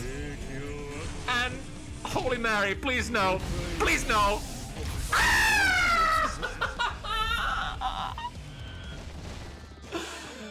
It hurts so much. It's over. Plus 28 into Imu, able to get out of that sticky situation though, and able to bait the. I think that must have probably been a deflect shield what Spades wanted to do here, but because they got crossed up, got a blue wild assault there instead. Alright, trying to stay nimble. Are we gonna burst? Hard bait from Spades. Wall stick. Alright, if you're not gonna burst, I'm just gonna take this guaranteed combo damage then. Ooh, that's a decently big hit, right? Alright. Once again, taking it back to the mid-screen here with the Sanzeroga, and what next? Yeah. Backdash into immediate drift backwards. If it's the command grab, you can easily react to it and punish it. Swap it out of the sky. I think the more dangerous option here for playing that is, if it's Alpha Blade, then it's probably a little harder to challenge. I'm actually not sure how that situation pans out. Good goal burst here. Probably the one character who you don't want to be pressured against with this amount of... Ooh, did Imu hit the button? Nope, and the punish is available here. Spades doesn't even have the burst. So this is gonna be a free wall break. And the first RPS here is gonna be only deflect shield for Spades. There we go. Oh, but the forward moving momentum. It's kind of like an RPS. If you want to use the deflect shield, you're kind of RPSing. Am I going to use it instantly? Am I going to use it after the first hit, second hit, third hit? When I'm going to use it? And then the counter read, what? Kararekka 2? All right. Wait, what is that call out? Was that? Wow, that's something. All right. Find the counter hit. Spades in the corner. Not too bad. Immediately, so check how Imu is moving here. Immediately after the deflect shield, taking a couple of back steps so that Spades can't fire that that came up immediately, or if they do, it's gonna actually whiff. This time the too heavy makes the DP completely whiff, able to recover in time. However, Imu back on the driver's seat. We have 50. Blocks the overhead. Oh, okay, trade here. DP works out once again. YRC is available. Spades goes for it. To the other side. 6B works good. But needs one more. Chip damage. Chip damage coming in. Here we go. Chip damage.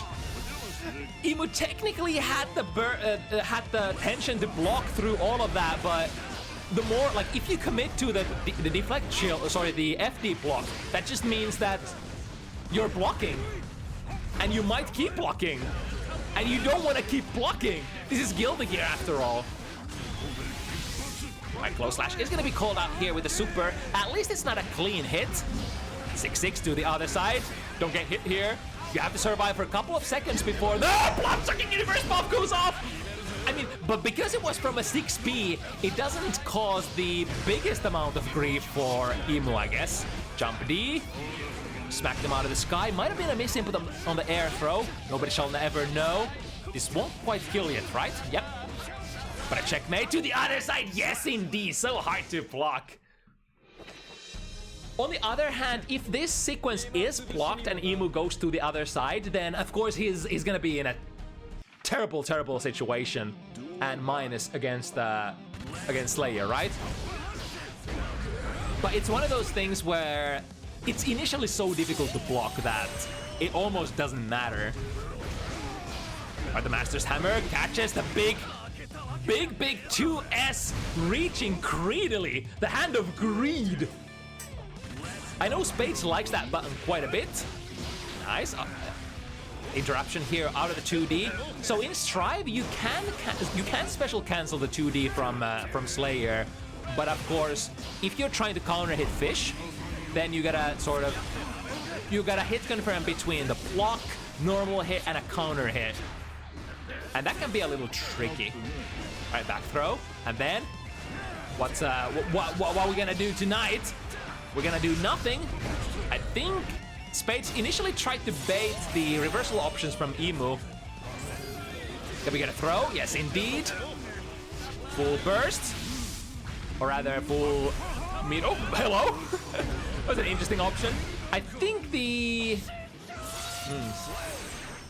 I wonder, once again, against just about any super in the game, that DP could have probably interrupted. But because Slayer has such a queer, fast-forward moving reversal super, it's the situation is completely different. Emu might have gotten their inputs mixed up or like switched up as well, because you know you do get kind of crossed up during that Super Mappa travel time. Nice, the 5K does catch YaBoiSpades out of that dandy step follow-up, and now one more touch to kill here. Burning the PRC, slowing down the frames. Ooh, with this hit. Yeah, that's on. I think that's on jump startup. Emu literally had no option but to get hit there, because that was literally the first jumping frame. And then to the other side, Alpha is also going to the wrong side. Hello? Was that a product of the game just not understanding that you actually crossed up on the jump 2K there? So the Alpha just went to the wrong way? Hard bait here. Emu not quite ready to bite. So getting a very decent amount of value here, being able to save that burst in its entirety. 5K working as an anti-air. We love it. It is, after all, one of the most beloved buttons that the chip players would love to be pressing. All right, on block, that is going to be very safe. Sees the B Mappa coming in, get the throw. Or sorry, B Dandy, not Mappa. RC, now the cross up, left, right, 6-6 gaming. Here we go, Slayer boys! Is it one cross up into a close slash? Is it two cross ups into a close slash? Is it cross up into maybe a Master's Hammer? So it's cross up, and then, you know, there's just so much junk that could happen. Is it overhead? Is it low? If possible, you would like to avoid being in that situation, but I mean, you know, what can you say? If Slayer wants to do a pile bunker guard crush on you, then RC and then mix you up, I mean, he can and probably will. And this time Emu choosing to combat that 6-6 cross-up situation with a YRC instead, which is probably, it's a comfortable option because you don't have to choose a side, like where to block. You can just press the 3 attack buttons, and as long as you're in a block stun, the YRC will come up, no matter what side you are on. And that combo actually deals enough damage.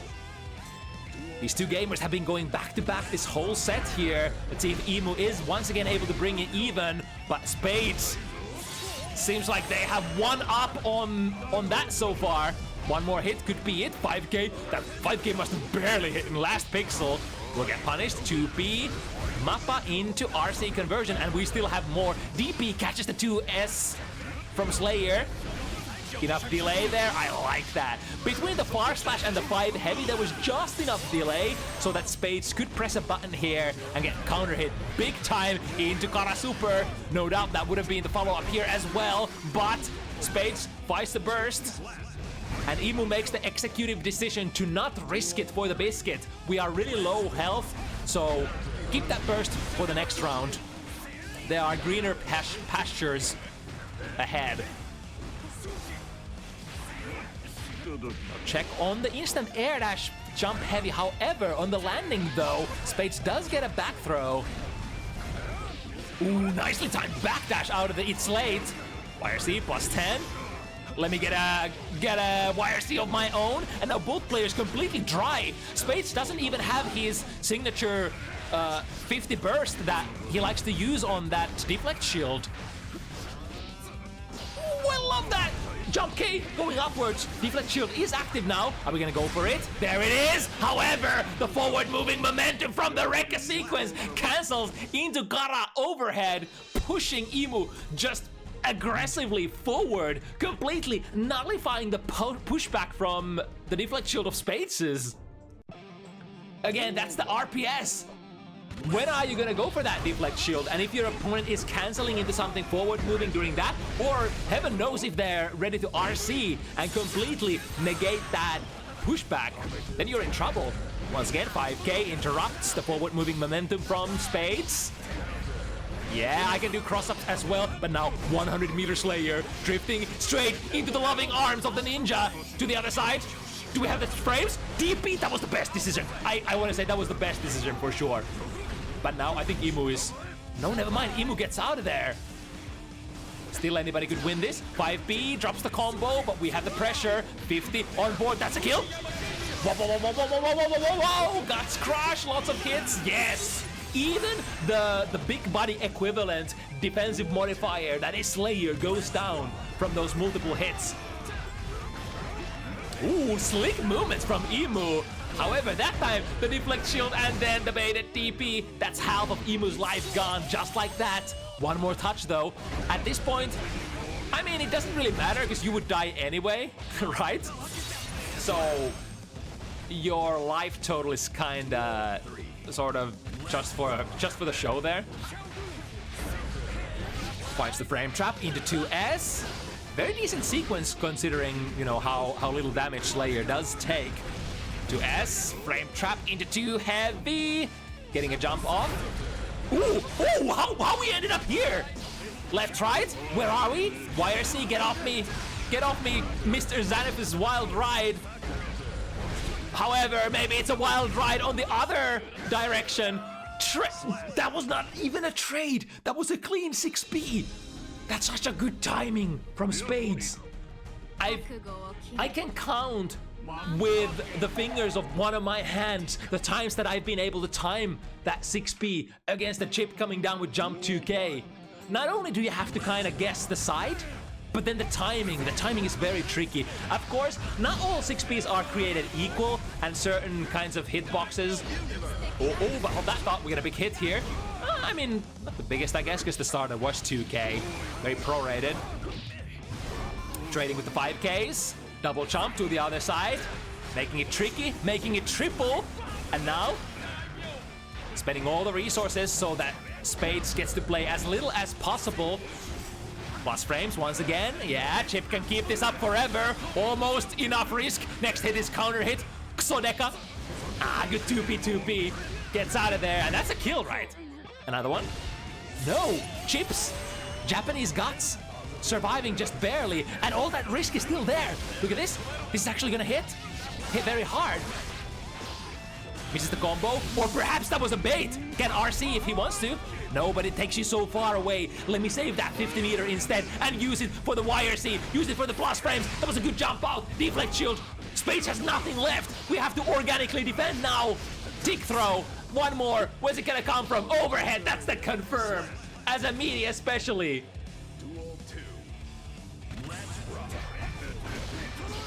And backdash doesn't quite get out of the sphere of influence of Master's Hammer this time. Trade.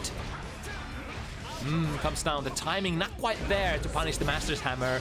But Imu looking pretty good so far. Arrives at that 50 meter.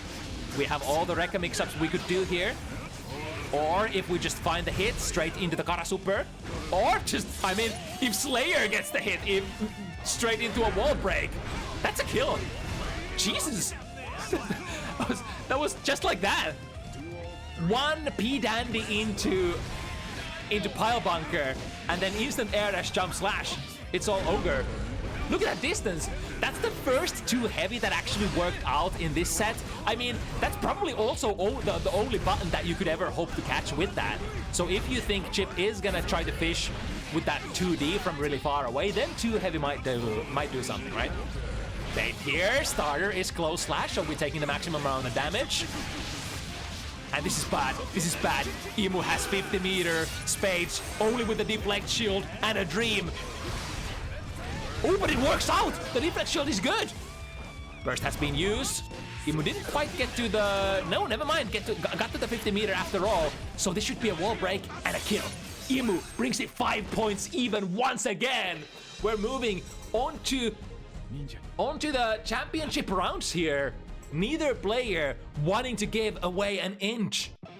We are talking about the hydrogen bomb versus coughing baby, but this baby is coughing, I don't know what, radioactive spit or some shit. Because Imu, looking like they are definitely in a condition where they might even take this. On the driver's seat now here, 50 meter, yes indeed, Bunky Messai through the wall. This is not quite gonna build 50 for spades. But I mean, with the 50 meter, I guess with the 50 meter, like your best prospect is the YRC, because Slayer really doesn't have the best reversal super in the game. It's so slow. To the other side, Spades checks, not only checks, but puts Imu back into the corner. The neutral jump is once again very strong against the Master's Hammer. Remember, jumping very, very strong against Master's Hammer, or if you're respecting, you could throw it on landing as well. That's plus. That's extra plus with the YRC. Sorry, the red RC.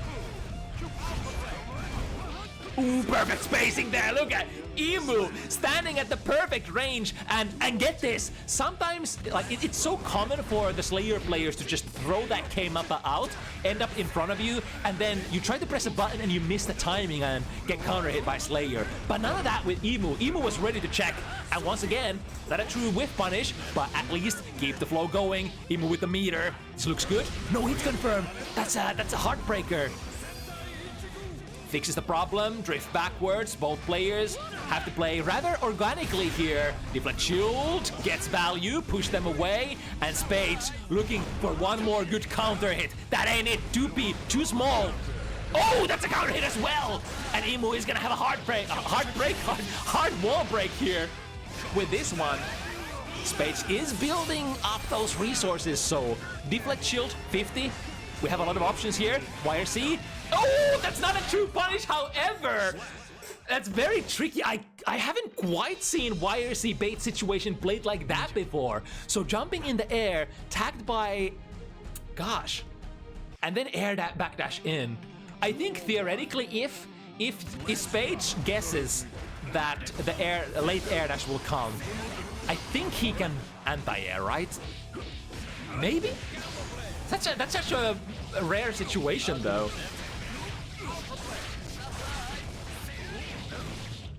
With a full sequence, have to let the vampire go this time around. 50 meter into that cross, plays it very, very safe. I think that was equivalent of YaBoiSpades saying, all right, I'm gonna hard bait your burst. So from the pile bunker RC situation, which is one of your best opportunities to mix them up, he basically said that I don't dare. I think you're gonna burst. But Imu didn't. It's in fact YaBoiSpades who catches whatever that was Mappa with the Dasanze Roga. It's not done deal yet. One more mix-up. Close slash. Into. Base the throw with a diagonal alpha. Imu suddenly on set point. They went back to back, side to side. I think Spades was towards the very end, even on the driver's seat here, but now Imu looking like they can't be stopped. 6K, hopping over the reversal throw. YaBoiSpades can probably survive 2 more combos though. No Kara Super. RC conversion. Even bunking. I think this doesn't kill. This doesn't kill right. This is a lot of guts crush, but the vampire is heavy. Spades, 50 deflect shield. There we go. Spades loves it so much. To the other side, that's a hit, but not the biggest hit. Too early! Too early for the bite! No! It was gonna go through. That would have been a successful bite, but be it the spacing or the timing, it didn't hit. Emu gets the set 7-5. At the very end, turns up the heat and survives. The coughing baby survives. I think don't talk to my boy Chip like that. That coughing baby can keep coughing at you endless amounts. That pressure that Chip can keep up with, or that pressure that Chip can impose on you, really strong. And a lot of the times when you have such strong pressure against a character who has so weak defensive options as Slayer,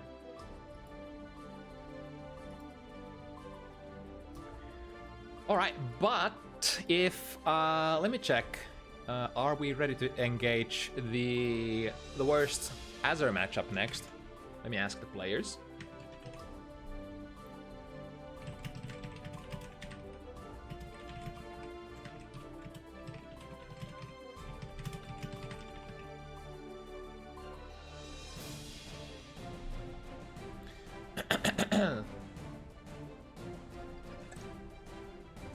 All right, players are ready.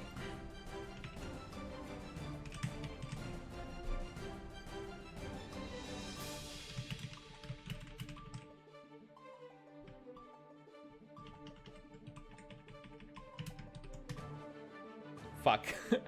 I hate streamer mode.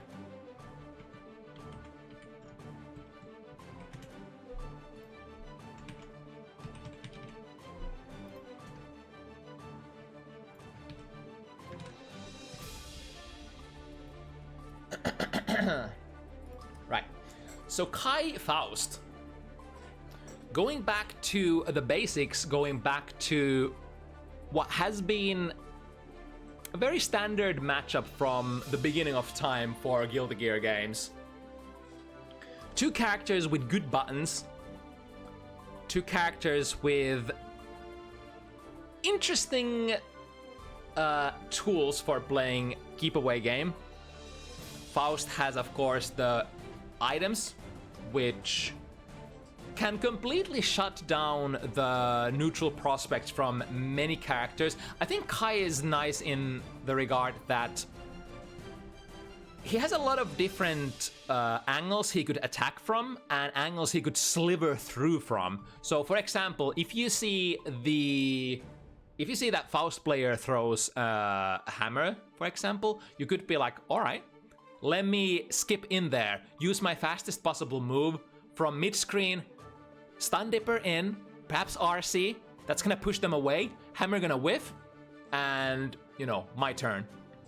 Many other characters would probably have to respect the hammer, and that kind of dynamic sort of repeats over and over. You're like, all right, so Kai has a solution from this angle. Like if an item is incoming that you don't want to deal with, you can always throw a fireball, go airborne, throw a fireball, try to snipe the item, try to activate the item. There are a lot of different options available for both of these characters.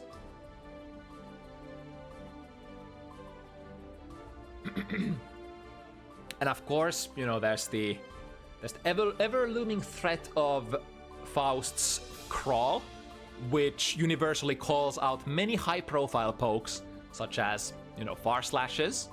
Kai has a very good far slash. Kai is an orange Wild Assault users. What would those characters like to do?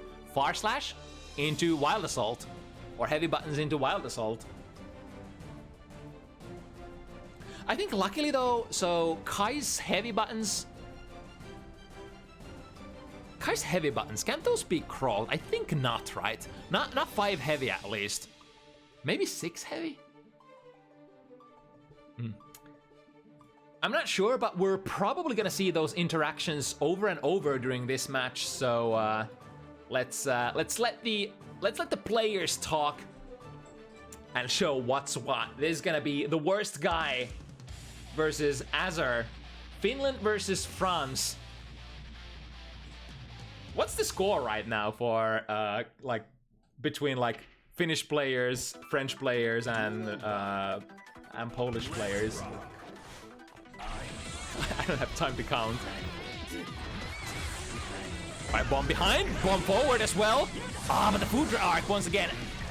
An excellent option for pushing forward and perhaps plummeting yourself out of the active range of the items. However, if Faust knows that you're gonna do something like that, if Faust knows that you're gonna try to come in and force your spacing with that food arc, we can always check that with a button in the big combo.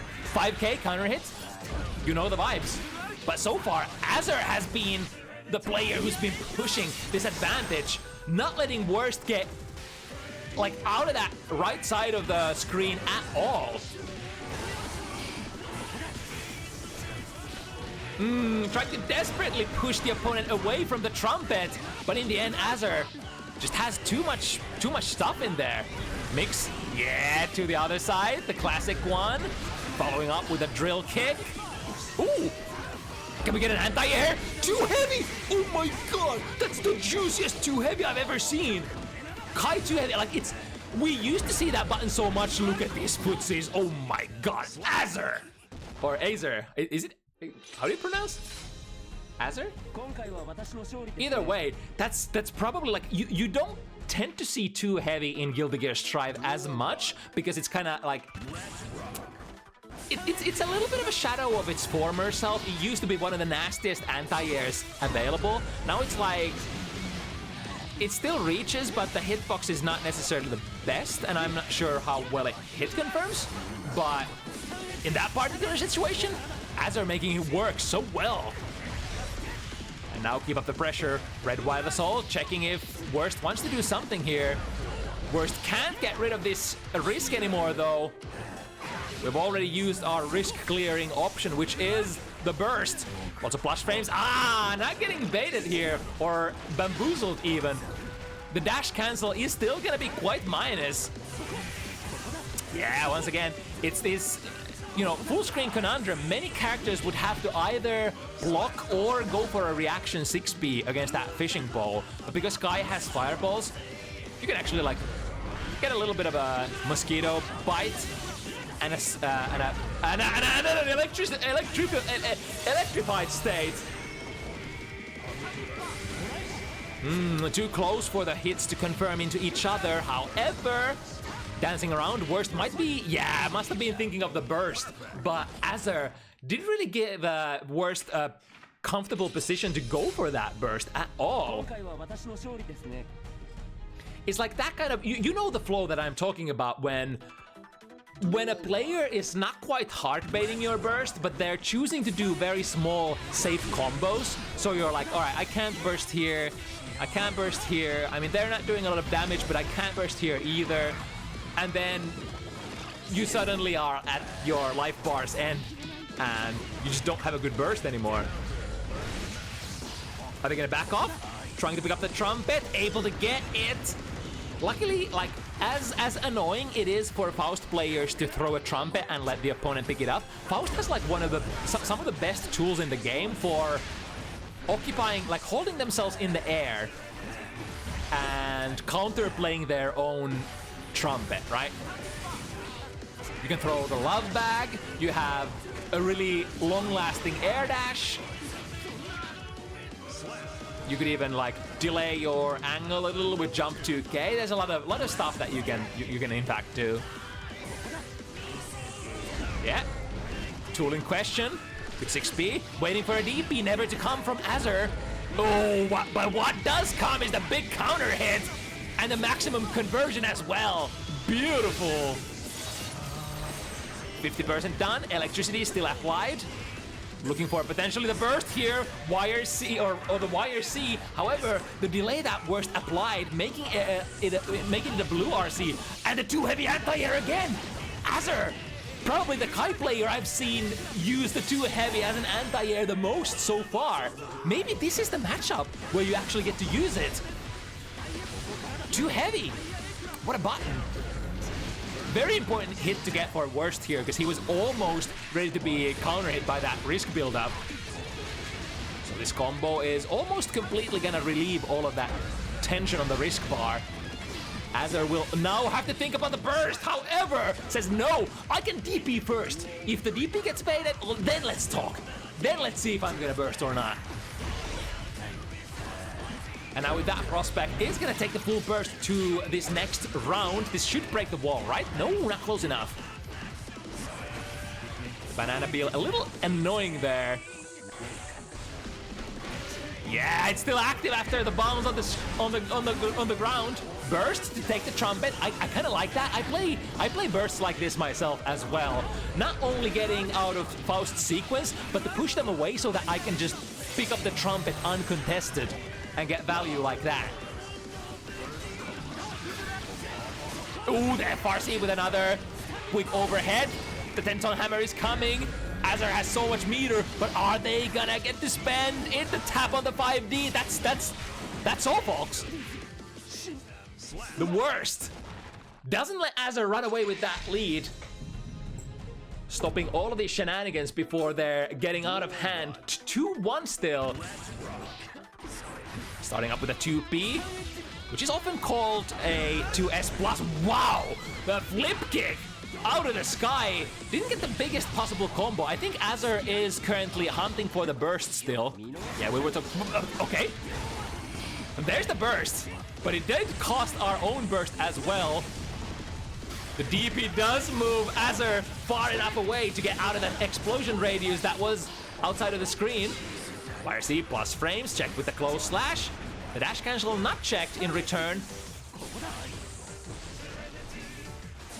Yeah, not letting Worst have the most obvious anti-air in the game. And I think Worst stood up and blocked the flip kick standing there, which does end up Kai going minus frames, right? Keep up the pressure. Oh, just DP there. It's a dangerous proposition to DP straight out of YRC, because a lot of characters on most ranges should have a button that checks you airtight during that +10 state.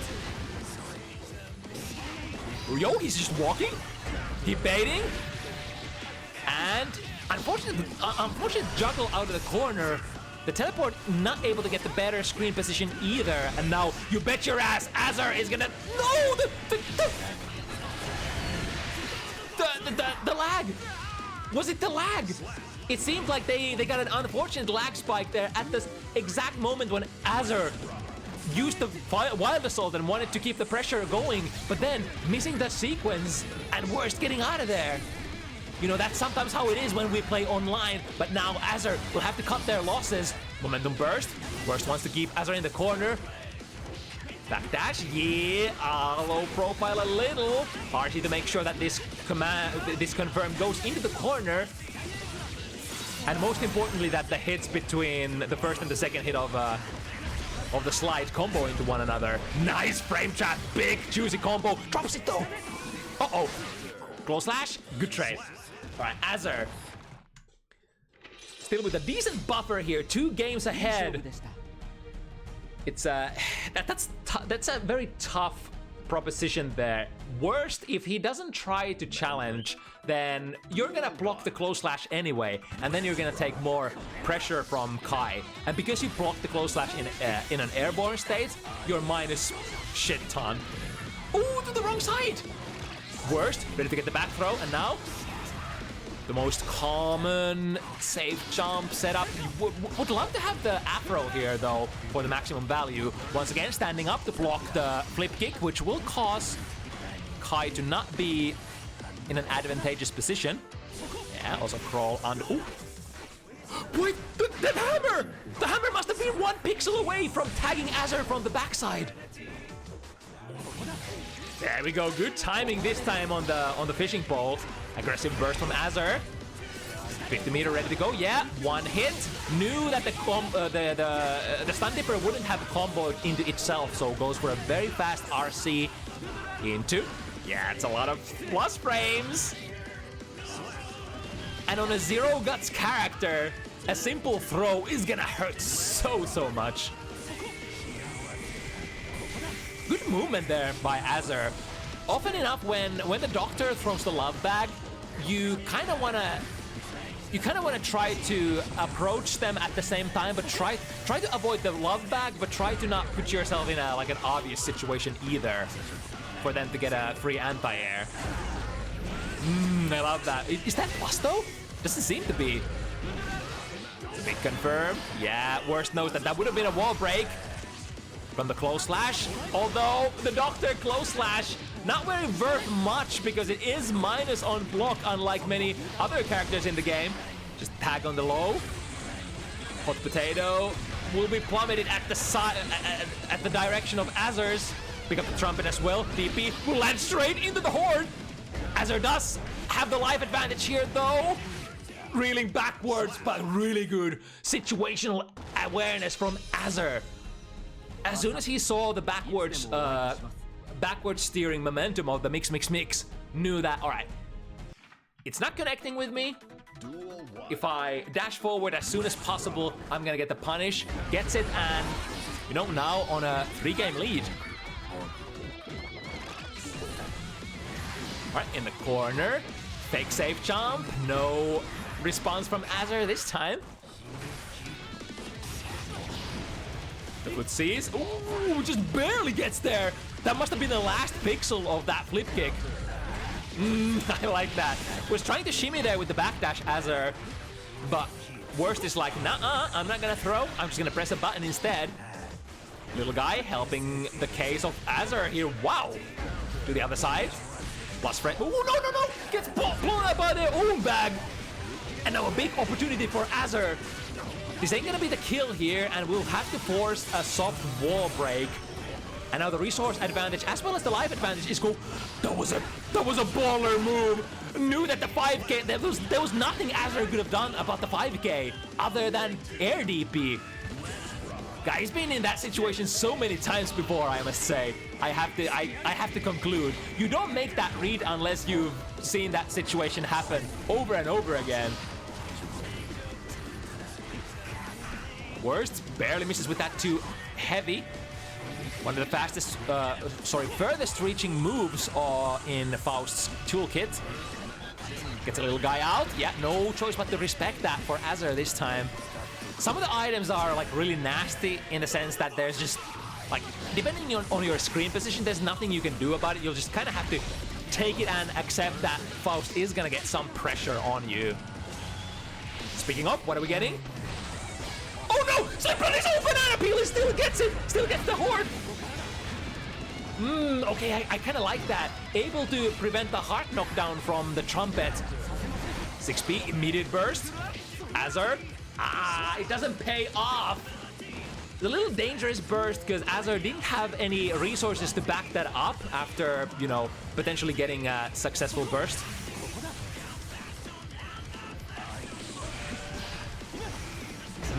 All right, let's see the close slash punish. Into 5k. Actually, I think that airborne hit on the 5k is it much more of a, it's way better combo for Faust than just a normal close slash, because you don't get too much with a close slash, right? Yet making sure that Azor isn't gonna get pushed into the bomb by spending the 50 meter and keeping up the pressure. Worst tries to get the real estate by spending blue wild assault, completely missing though the downside of the blue wild assault. Ooh, crawling under. Flip kick completely missing. That's a punish. Crawls under the heavy fireball. Close slash rings true. Here we go. Spend it. Send it. Oh, but the combo miss. That's gonna end it. Tragedy strikes Azor. I'm not sure how the combo would have been fixed, but there.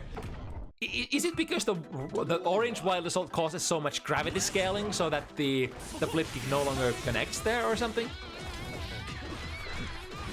Either way, whipping that combo was fatal, absolutely fatal. I'm just opting this time to, I like it, jumping over the bomb, even if it kind of puts worse in a defensive position. They knew that they had the little guy to counter-attack counter the block frames that they were taking themselves. Into this safe jump once again. Are we extending? Good reaction there, blocks the 6 heavy overhead. And aggressively spends meter in order to basically counterplay all the items. Here comes the little guy. The little guy didn't go far enough. That was actually sick counterplay from Azor. I think they probably were able to hear the little guy activating in the background. Visually, it was probably impossible to confirm, but because of the you know the sound that the little guy makes when it activates, able to hear it, able to then RC, be safe. Worst on the hunt for the DP here, crawl under the fireball. Checking them coming in. This will be hard to not give Azor the horn here, but with the use of the love bag, have to RC, yep. So that we don't get punished this time. Core, the hammer will hold down the fort. Worst is still at a life advantage. So trading here is technically okay until you're getting comboed towards the corner. Worst knows we gotta break this burst here. Or break this combo here, otherwise it's over. But to be sneaky, had the 50 meter to keep the pressure going still. What's there's the 2S mash there! Azor with the heart! Knew that they had the resources as well. If this lands, it's over for you. Because I'm gonna get the big corner carry, I'm gonna get my wall break, and your Faust, so you don't have any stamina, any guts whatsoever. Yeah, good 6p reaction there on the fishing rod. There's a big peculiar RPS depending on if you go into the fast fishing pole or the charged fishing pole. Depending on like, it's gonna be a big punish though. Missed the combo. Does the combo change depending on if you're comboing on a landed and airborne opponent, which might have been the problem here for Azor. Tough hit confirm. Ooh, to the other side. That's gonna give Worst the trumpet. The little guy, there are so many guys. Blue Wild Assault, yes, he sees it again, and reaction 6p. This expenditure of meter, very expensive for Worst. Now, he's gonna be at a massive tension disadvantage for the rest of the ride. In fact, will go down before the burst even gets there. Yeah, it's tough. Choosing there, am I gonna try to PRC save myself from that whiff? I think it was like a whiff on a jump 2K, which could maybe get punished by the opponent. But if you take the punish, then at least you keep the meter, and we know how important meter is in this game. Every Guilty Gear game. Got bluffed. Not reacting to the heavy fireball cancel. That was the first time that Azor did that bluff as well, so it's reasonable that the opponent didn't quite have the presence of mind, or didn't know that the opponent was capable of that. And look at what he's capable of, the double jump, super high up into the air. Azor putting it on set point with a very flashy air throw. Cross anti-air. Opponent is coming down with a block though. But now it's gonna be tough for the dash jump forward punishes. What was that? Bait on a YRC perhaps? Azor has so many different ways to bring this home. There's a decent buffer here. We can afford to have some, couple of bad reads. It's all good. Worst spending that meter in order to keep the pressure going. Choosing to that bomb was fairly fresh there. Could have potentially been able to dash out of it, but maybe even respecting Worst's buttons there. Goes under the fishing bowl. Combo into heavy fireball. That's gonna be big. We go into the heavy DP as well. Hard bait on the burst. But once again, Worst not very impressed. Not willing to burst yet. Have to burst that though. It was a counter hit. Crouching under. Lots of plus frames. The bar slash. Those are good items. Combo in the bomb? Not quite. Azor completely whips. Oh, the little guy doesn't activate, but it's gonna activate soon. Combo breaker? No. Goes under. Oh, it's so tense. One hit and it's over. To the other side. Worst doesn't need a button. Into a teleport. BRC close slash. Oh my god, he's still alive. He's somehow still alive. The Worst hanging on to little bits of thread of life. Literally first Afro that we see potentially in the whole round. Just gonna expire on the background. Ooh, then cross up flip kick while Worst was crouching. Went for the throw a little early there. So Worst getting a counter throw. Back into the corner. Worst has 50. Deflect Shield is available too, but you have to assume, because Worst hasn't been using Deflect Shield at all this game, you kind of have to assume that the opponent will never play it. The Red Wild Assault takes a little bit away from Burst Cage of the Worst. Chip kill is possible here. Trying to spend all of their meter in order to not let Azor play. Plus frames, the tap dust! Perfect opportunity to play it because the close slash connected. Close slash into 5D. I think it's like what, 2 frames or 3 frames or 4 frames of gap, but it doesn't really matter because like there's nothing Faust can mash through that. You're gonna basically have to take that high-low mix-up. And just like that, Azor cleans the matchup 7-2. That was a lot of like there must be Faust players that Azor plays against, because there were so many good calls in terms of like using very rare kind of buttons such as Kai 2 heavy for certain RPS situation, dealing with the items really well, being able to react to fishing poles with 6Ps, stuff like that. Just handling the Faust matchup fairly well, which I mean, I feel like often enough is gonna be kind of like the desperate edge that the Faust players need. Like, at least, please don't let the opponent know about the matchup, right? What they would love to have. But then you meet a character, or rather a player, who just knows the matchup really well, and you're like, oh shucks. Maybe next patch. Alright, but this will be our super, perhaps the most interesting matchup of the week. Even though it is a mirror, it is a very peculiar mirror, and not just any players. 2 top Jackos of the Netherlands. Hell, some of the top Jacko players in Europe, period.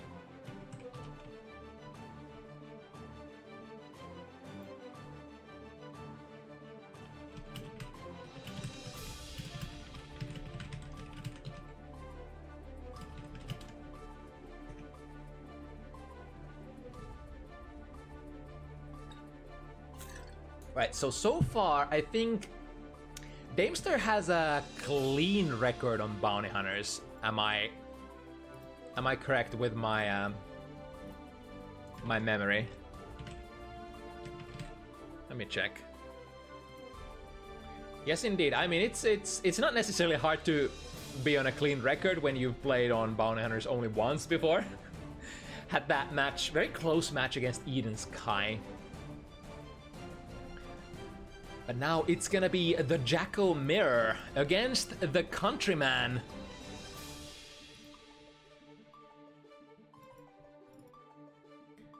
This could be perhaps a tiebreaker between, you know, or a sort of, not a tiebreaker, but sort of a decisive match between who actually is the toughest mother hopper of Jacko in the Netherlands.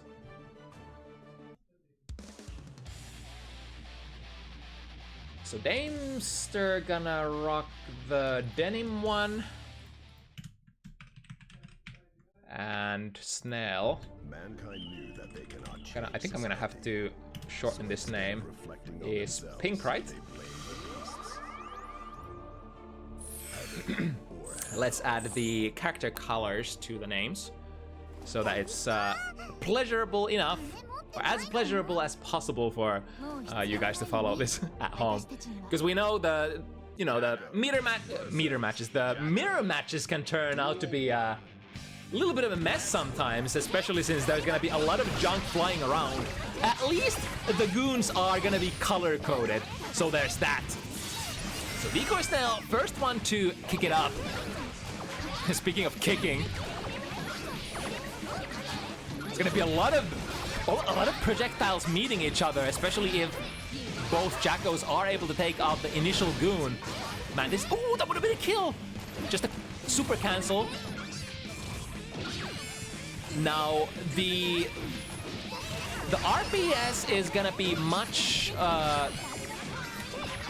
more aggressive for the aggressor players, because we're basically playing against a character who doesn't have a DP, so there really aren't that good of options for Jacko herself to like reversal out of her own 2D or her own soccer kicks during the pressure. So oftentimes you just kind of have to take the pressure. 2Ds meet, neutral jump again. This maybe not favoring any players. Decoys now realizes they were holding on to the little guy, and as long as you are holding on to that, you are in a very special kind of state where you can't block. You can only trigger the defense command and parry, or perhaps drop the minion and make it a strike. But Decoy opening it up here. There is the interesting fact that, you know, sometimes people, even though like there's a lot of variability how people tend to tackle their own character in the mirror match. Of course, you know, you could argue that Jacko versus Jacko, it's just another character. It's just about how well you know the matchup. Yes, it's your character, but that doesn't necessarily mean that you just magically have all the counterplay down, right? And then there's the ego empowered factor that losing in the mirror match feels kind of bad for your ego, like way worse than any other matchup in the game, because they're literally playing your character, right? Which can sometimes prevent players from engaging in that mirror match, like even being aversive towards the mirror match. But I think with a rare character such as Jacko, I think there might be a chance that these guys just love playing the character, perhaps even love playing against the character, will just be happy to finally play against their own character. I mean, how often are you gonna find another Jacko player on the tower or whatever? The tap dust. Ooh, still able to wait. The 5D tap actually triggered the minion and making it safe. Jacko is one of those characters, trying to dash in super deep and get the throw. Daimster just hasn't been able to start a lot of stuff so far. Oh, I say that, and now we go straight into the nastiest goon pressure. Wasn't able to get the cheer out there though, which is probably one of the things that you would love to enable. Have a couple of gooners on the board, get the S cheer, and then basically make your pressure uninterruptible for a very, very long time. God, look how Decoy is maneuvering this. What? You should be able to do this too on your character, right? Just make it all miss. I mean, Jacko isn't that special in terms of mobility. She's in fact quite average, right? Doesn't necessarily have like the biggest or like the fastest acceleration on her jump or anything. It's like you're controlling a normal character. So why can't you do the Matrix?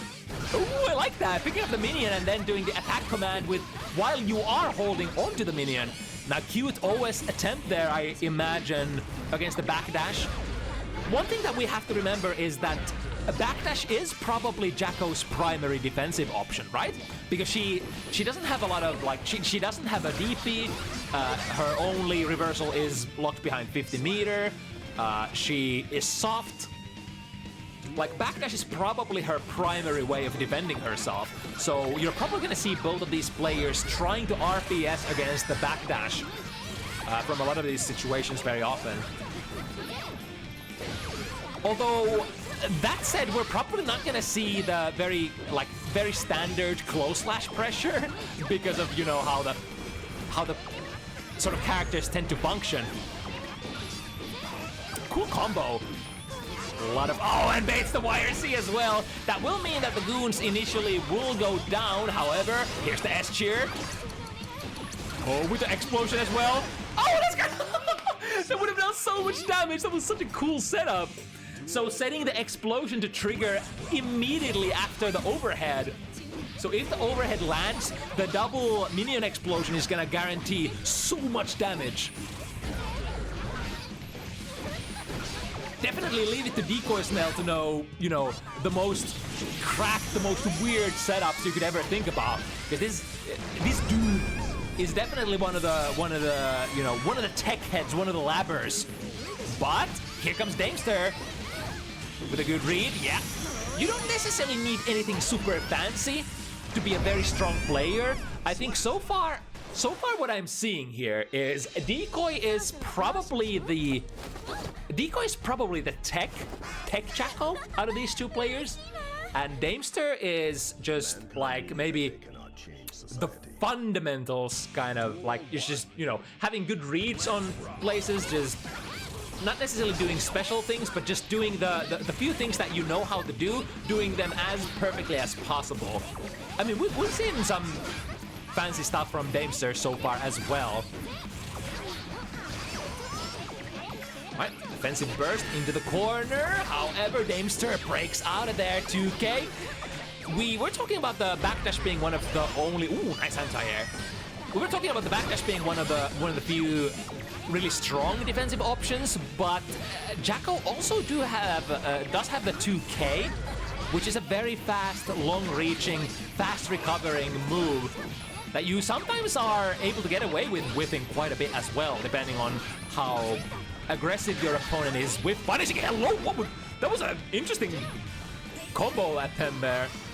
Both players spending the meter, disengaging from the situation, but now Decoy has the goon out, so has the advantage, can always command them to clap, and after that clap, you kind of just have to take whatever comes next. Can even do the attack command clap into another attack command to frame trap as long as you have minion gauge left. Finds the low. And the cash out, yeah, recalls the minions, increases the... I think the recall minions does refund you minion gauge as well, right? So might as well do it before breaking the wall. Clean backdash read. If DecoySnell engages in the usual close slash war there, they're gonna take the, like, best case scenario, they're gonna take that YRC, sorry, that gold burst on block, which is gonna be -2 for Daimster, but still not optimal, because like you're not guaranteed to push your pressure afterwards, and you're not guaranteed to get any sort of punishment whatsoever. So just backdashing out of the prospect of the gold burst, letting Daimster have the gold burst, and then getting the true punish like that, because the gold burst is not universal, or it does not radiate all around the stage like the blue one does. Nice, really cute way of getting out of there, and using the attack command once again to set up a tick throw. Yeah. Very basic stuff. Well, like I said, it's about doing the basics as well as you can. Now the left right. Ooh, and waits even a little. Was that perhaps a call-out attempt on deflect shield or something like that? The delay there. These guys have probably played against each other so much in the past that there might actually be layers of Yomi that we just can't see. Like, we can't see the whatchamacallit, the evolution of the match. Tried to bait tried to bait the burst there, but yeah, Daimster able to get their game in the end, and not letting Decoy run away with too much of a lead here. 2-3, a lot of space for development still.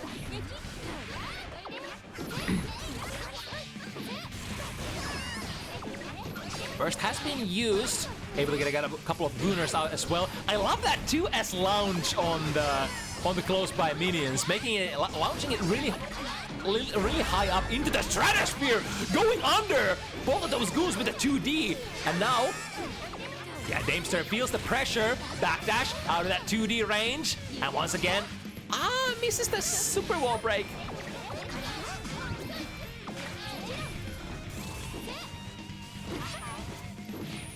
Lots of jumping, staying airborne here from Daimster.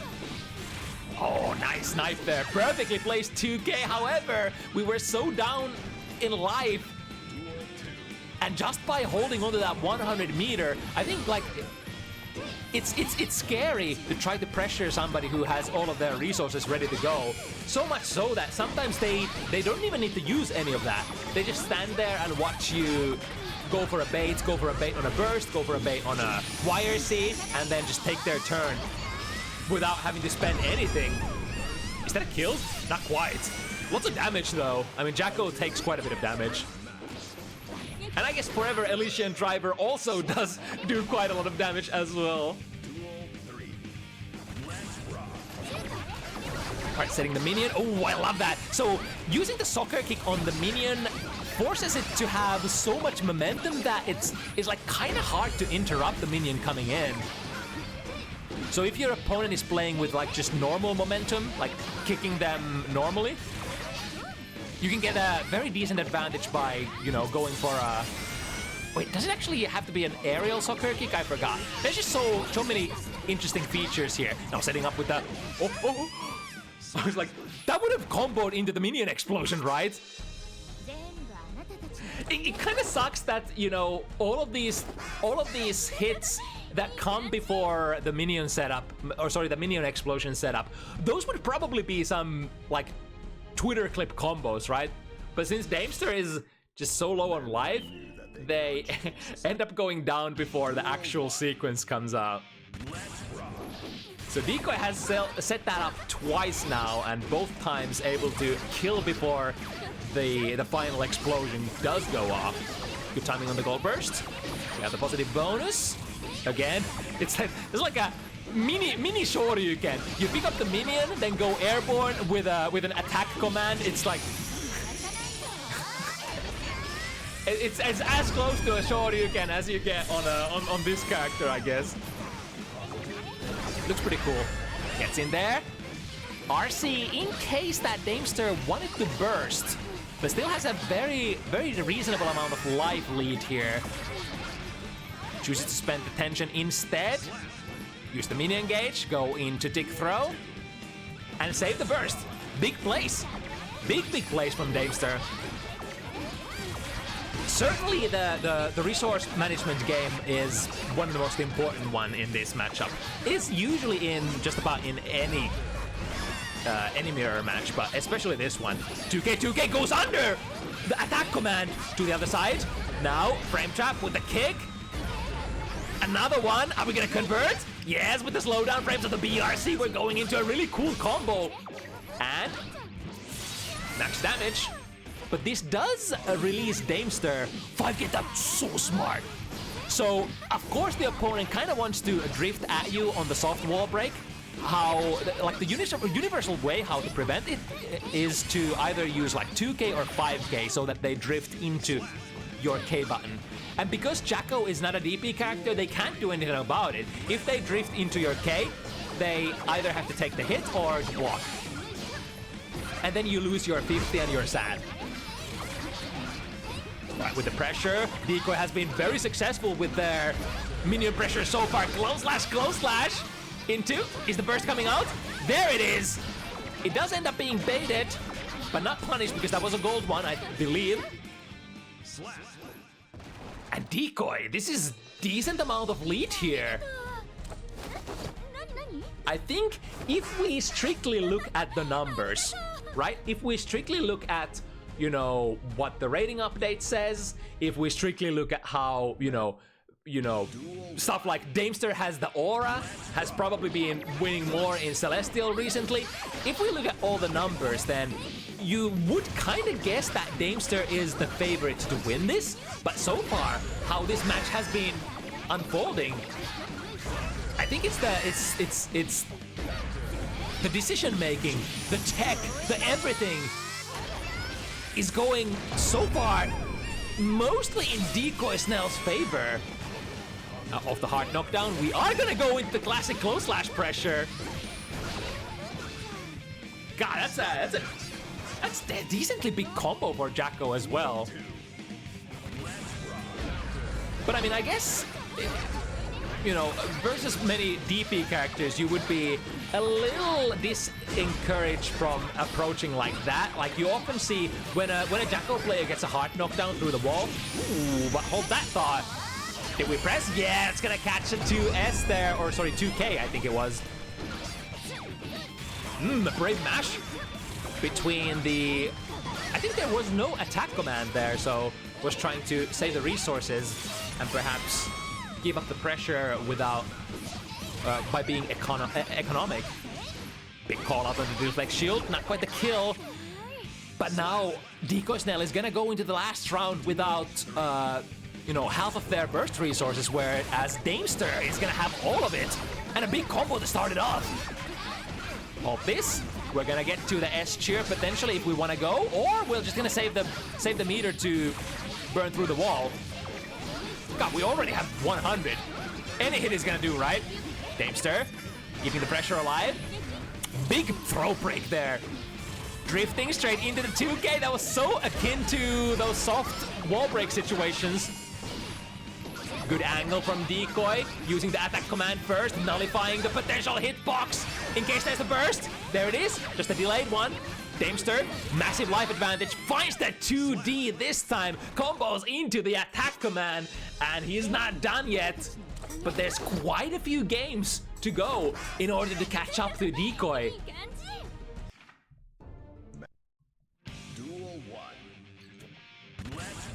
But of course, expert level players. Ooh, what was that? Was that a soccer kick in the air and then whip? Expert level players like this, they are thriving under the pressure. They've been in these kind of situations in, you know, brackets so many times before. And there's still so much of a buffer. This is FT7 after all. Immediate burst from Decoy. The bouncing angles make attacking the minions ever so much harder. Nice, jump cancel combo. He's like a character that you always tend to see new tech, especially if you're, you know, watching Jacko games by some of these. Ooh, nice, able to run away by holding that minion. Your movement speed is actually super important for some RPS situations in this matchup, because you want to, like, optimally you would like to run as fast as Jacko so that she can't run away. Hello? Was that a miss on the F-Shiki setup? A soft knockdown going straight into the 2D. Decoy still has resource advantage. Lead has life lead as well. Not kill. No kill from that one. Daimster could still turn it around. Activate S-Cheer. Activate S-Cheer as well. Now those minions are not gonna go down, but that does not mean that they don't produce hitboxes. The attack command is still gonna persist. And it's Decoy Snell who had the minions in a better position. And now, nice 6 speed to the right direction as he sees Daimster flare past overhead. Play chooses the right option, hard knockdown, and we're probably gonna go into the close slash once again, right? Even despite the Daimsters. No, never mind. Just accumulating the extra goons here. Burst goes off, probably at the last possible moment. Yeah, Decoy Snell using that burst to not only eliminate, not only get Daimster off you, but also eliminate their minions. And is that could be enough. That's only 3 hits. Bam! And the wall break. Oh, I like it. Yeah. I forgot, because there's actually time, because Forever Elysian Driver doesn't actually immediately break the wall like many other supers. There's actually time after the flash, after you plummet the opponent onto the ground. There's time to RC and get a couple of extra hits before you get the wall stick again. So in situations like this, where you just desperately want a couple more pixels of health, or damage rather, of course you go for the RC. Yeah, as long as you have minions and minion gauge ready to go, all of your strikes, no matter how minus they would be normally, can be converted into plus frames. Waits for the burst. Decoy doesn't go for it.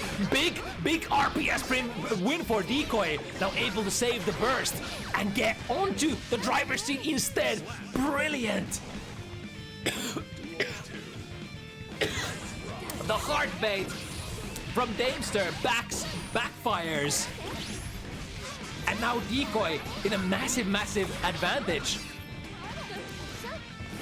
And I think that burst in general has been like quite valuable for Decoy as well, using it for even stuff like, wait, has Decoy used a single deflect shield? I don't think so. Chooses to fire it this round though. I do wonder. Close slash barely whips and connects the jump and hit a little too high up in the air, which causes, you know, Decoy to not have, you know, enough frame advantage, I think. There we go, there's the kick! There's the kick on the minion, which causes a lot of forward moving momentum, catching Daimster, trying to set up their own minion board.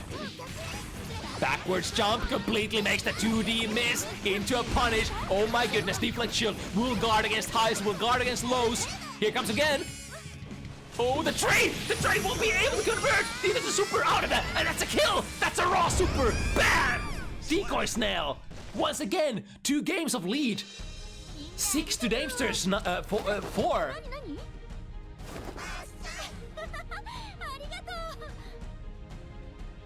Is Decoy Snail them? 1 more to go. I think? Or is it? Yeah. One more. One more. Didn't miscount. Alright, once again, brilliant usage of the 2K. I know from personal experience as well playing against Decoy. Ooh, nice F-Shiki. However, drops the combo.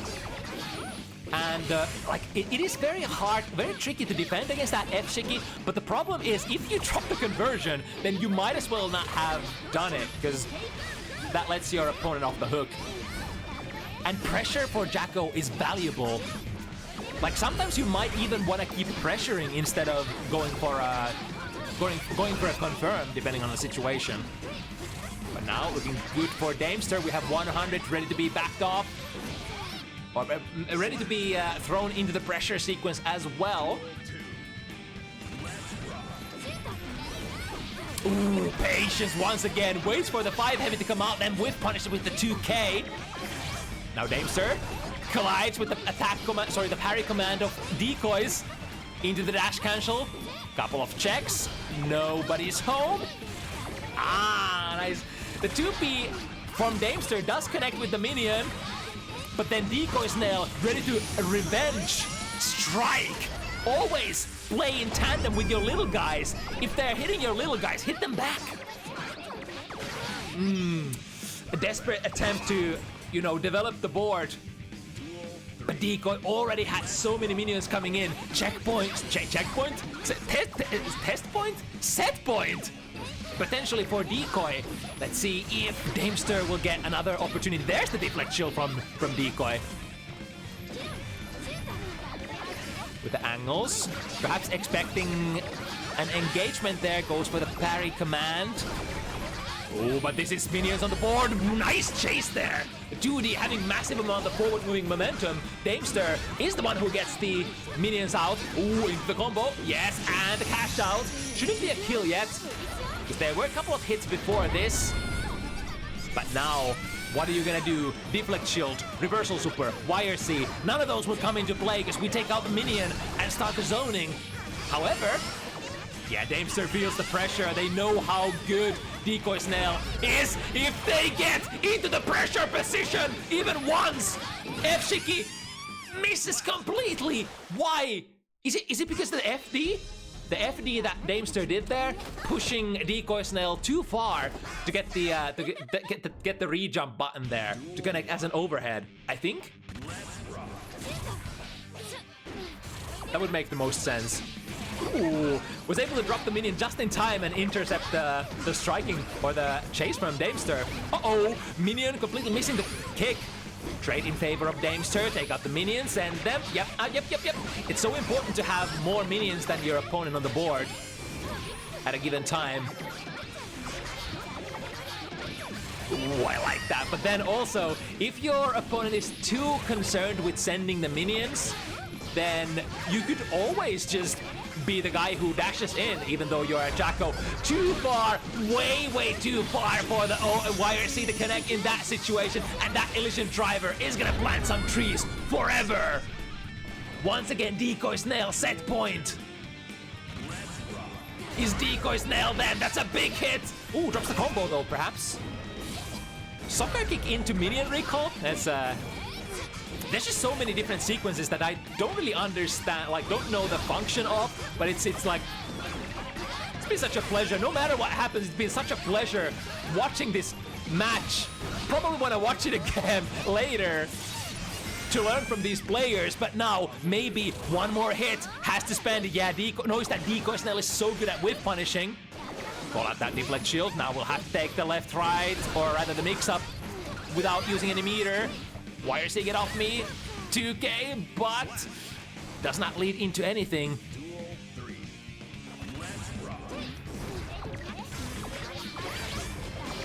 Interesting. The parry was still active and Decoy extended something into it. Oh, that's so tricky. Coming down with the soccer kick on a moment's notice, minions plummeted in your general direction. There we go, the jump B once again. Decoy has been using that quite a lot. The ascending jump B to meet with the minions. Probably a really good hitbox.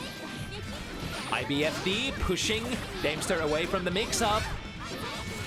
There we go, 5 heavy, no cancel. Immediate punch with the 2k.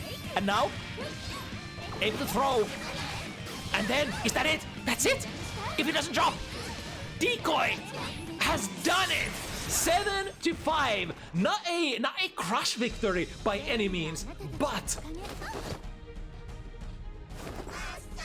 for now, the Monarch has been crowned. Decoy will be, for the foreseeable future, the king of Jacko. And like, how many other Jackos are there even on the European region at the moment? Like, I can't name very many other than the, you know, the Dutch duo. So who's stronger? Maybe nobody. Whew, oh my goodness, that was quite something. And we got one more to survive. Oh yeah, let's see.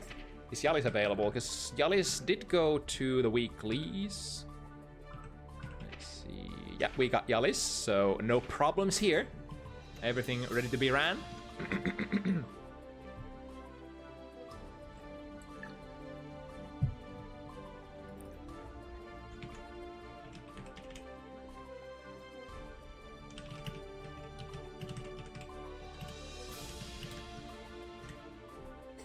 Okay, so I think there was definitely a lot of character development last week. Me and Neat were casting Jalis' match. We were talking about, you know, how sort of patient Jalis was for controlling the, what matchup was it? Sin matchup? Yeah. Because Jalis is usually known as the sort of the guy who cannot be conditioned, cannot be reasoned with. They will do their character's strong stuff. They will take advantage of you. They will take, like, they play very fast. They play very aggressive. I'm not sure, like, I know a lot, like, you probably know what I'm talking about. There's a lot of people who play like this, and they're very, very scary players. Because no matter what you do, they'll never give up. They'll never, like, they will never yield. They will simply gap. I'm not sure what that is called in FGC lingo. I know there's a couple of Japanese terms that they use for playstyle like that, but I don't think we have too many like super good terms for that in English.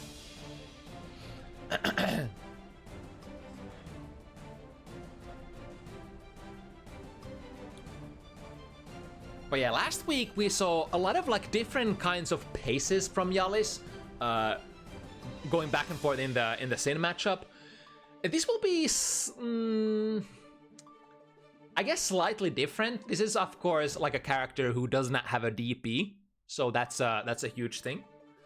You will be able to push Elfold way more than, for example, Sin, or Kai, or Sol, or what have you.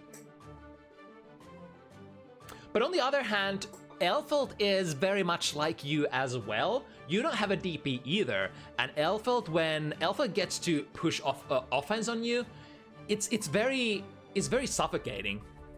We all know the power of the Rekka mix-ups, or the Rekka stands. Can't really see what's going. You're basically guessing between high and low and pressure reset if you... It's very much like Ino in a sense, I want to say. Like the lolly, what's it called? The chain, what's it called? Chain something? Chain lollipop? Is that it? The chain lollipop is kind of like a mini Ino in a sense, where when Ino gets a jump in, you're blocking a high-low. Then after you block the high-low successfully, you're guessing for either a frame trap or another pressure reset that puts, basically at the beginning of the string. And then you'll have to block another jump in, and you're guessing for high-low again, and then you go from the phase 1 to the phase 2. First, guess for the mix-up, then guess for the pressure reset, and that's gonna, repeat over and over again until you guess right twice, basically. I mean, you could technically guess right on the first mix-up as well, if Elfold wants to go wild and play something like, I don't know, S-Rekka into a throw. And then you call it out, and then it's your turn. But generally, being in the Rekka mix-up is sick nasty. Or just, not even sick nasty, just nasty. Nasty place to be. Let's see, is HiWill around?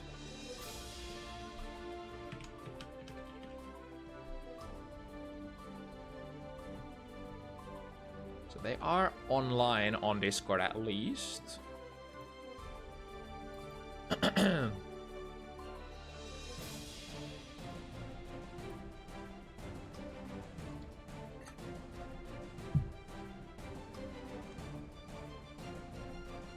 course, it could always be the classic handshake loop that does happen, especially with the Western players. The servers are still located in Japan, so it takes quite a bit of extra time to sometimes handshake through all of that. Or it could be that HiWill just was taking a small break, getting like a last cup of water before it's go time. No worries, we can still we can stall a couple of minutes more.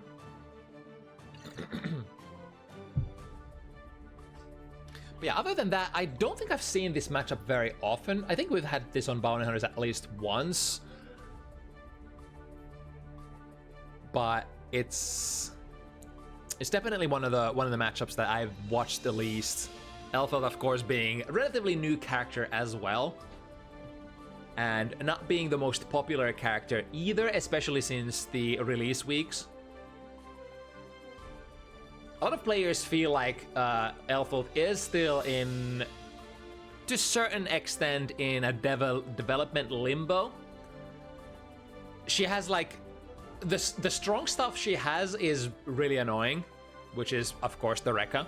If you get to the Rekka, then, everything's good, and opponent feels bad.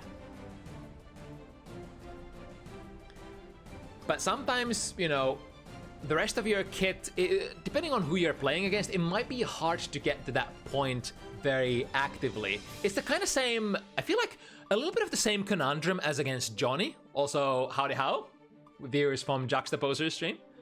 Welcome, welcome. We're on the last matchup of the evening. Still waiting for HiWill to join.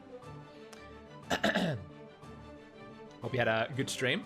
But yeah, I think Elfeld in that sense is kind of like in the same position as Johnny was maybe last patch, where you have a lot of grimy stuff that you can run, but the opportunities that you get to set it up are limited because of, you know, how your kit works at the moment.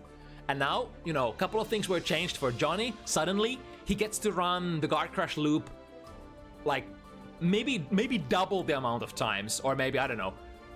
I'm pulling a number out of my ass, but like decently increased amount of times compared to where he was before. And I don't know, maybe does Alpha need something like that?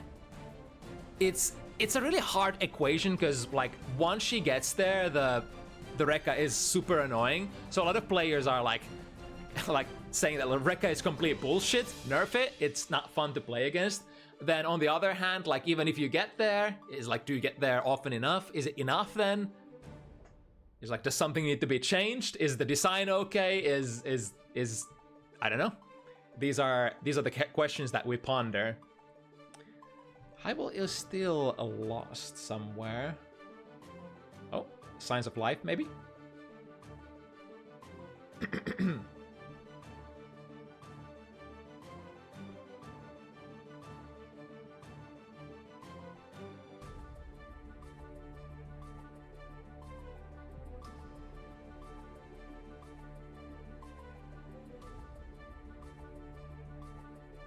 We have Pulse.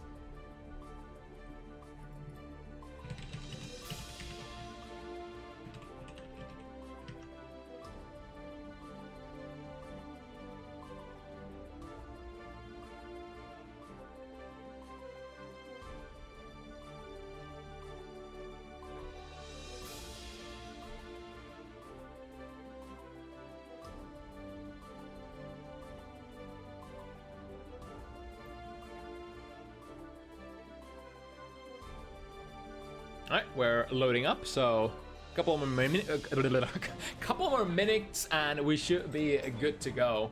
But yeah, either way, what can we talk about? So I guess if we do a player contrast here, Jalis definitely always the aggressor in my heart. There is no player who's more aggressive than Jalis. Period. It's like no matter who you are, I don't care. Is like who's the most aggressive people you could ever, like the most aggressive player you could ever think in the FGC. Take that player and you're like, nah, Jalis would win.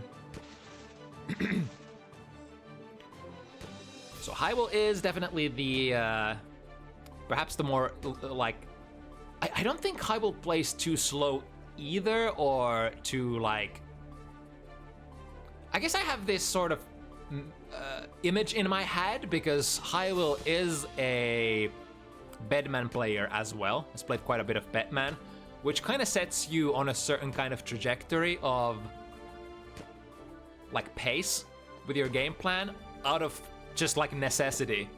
So maybe that is kind of interrupting my my assessment of HiWill as a player. Because like Elfeld is a completely like on the other spectrum of things when you compare to like Bedman. I mean, are they so different though? I mean, Bedman is always a two-step game plan character, right? I have casted Pyoxt versus Zareth. That is true. Yet it's the same kind of conundrum where, so I'm maybe undervaluing Will's aggressiveness based on their characters. And because that particular game that Naxu mentioned was casted in Guilty Gear Xrd, which is, you know, a little bit more of a... Am I feeding, like, am I really saying this? Am I trying to say that Guilty Gear Xrd is more wild than Strive? I guess that's kind of like what I'm saying here. It's a wild game, and Soul is, of course, you know, a super wild character in that match as well.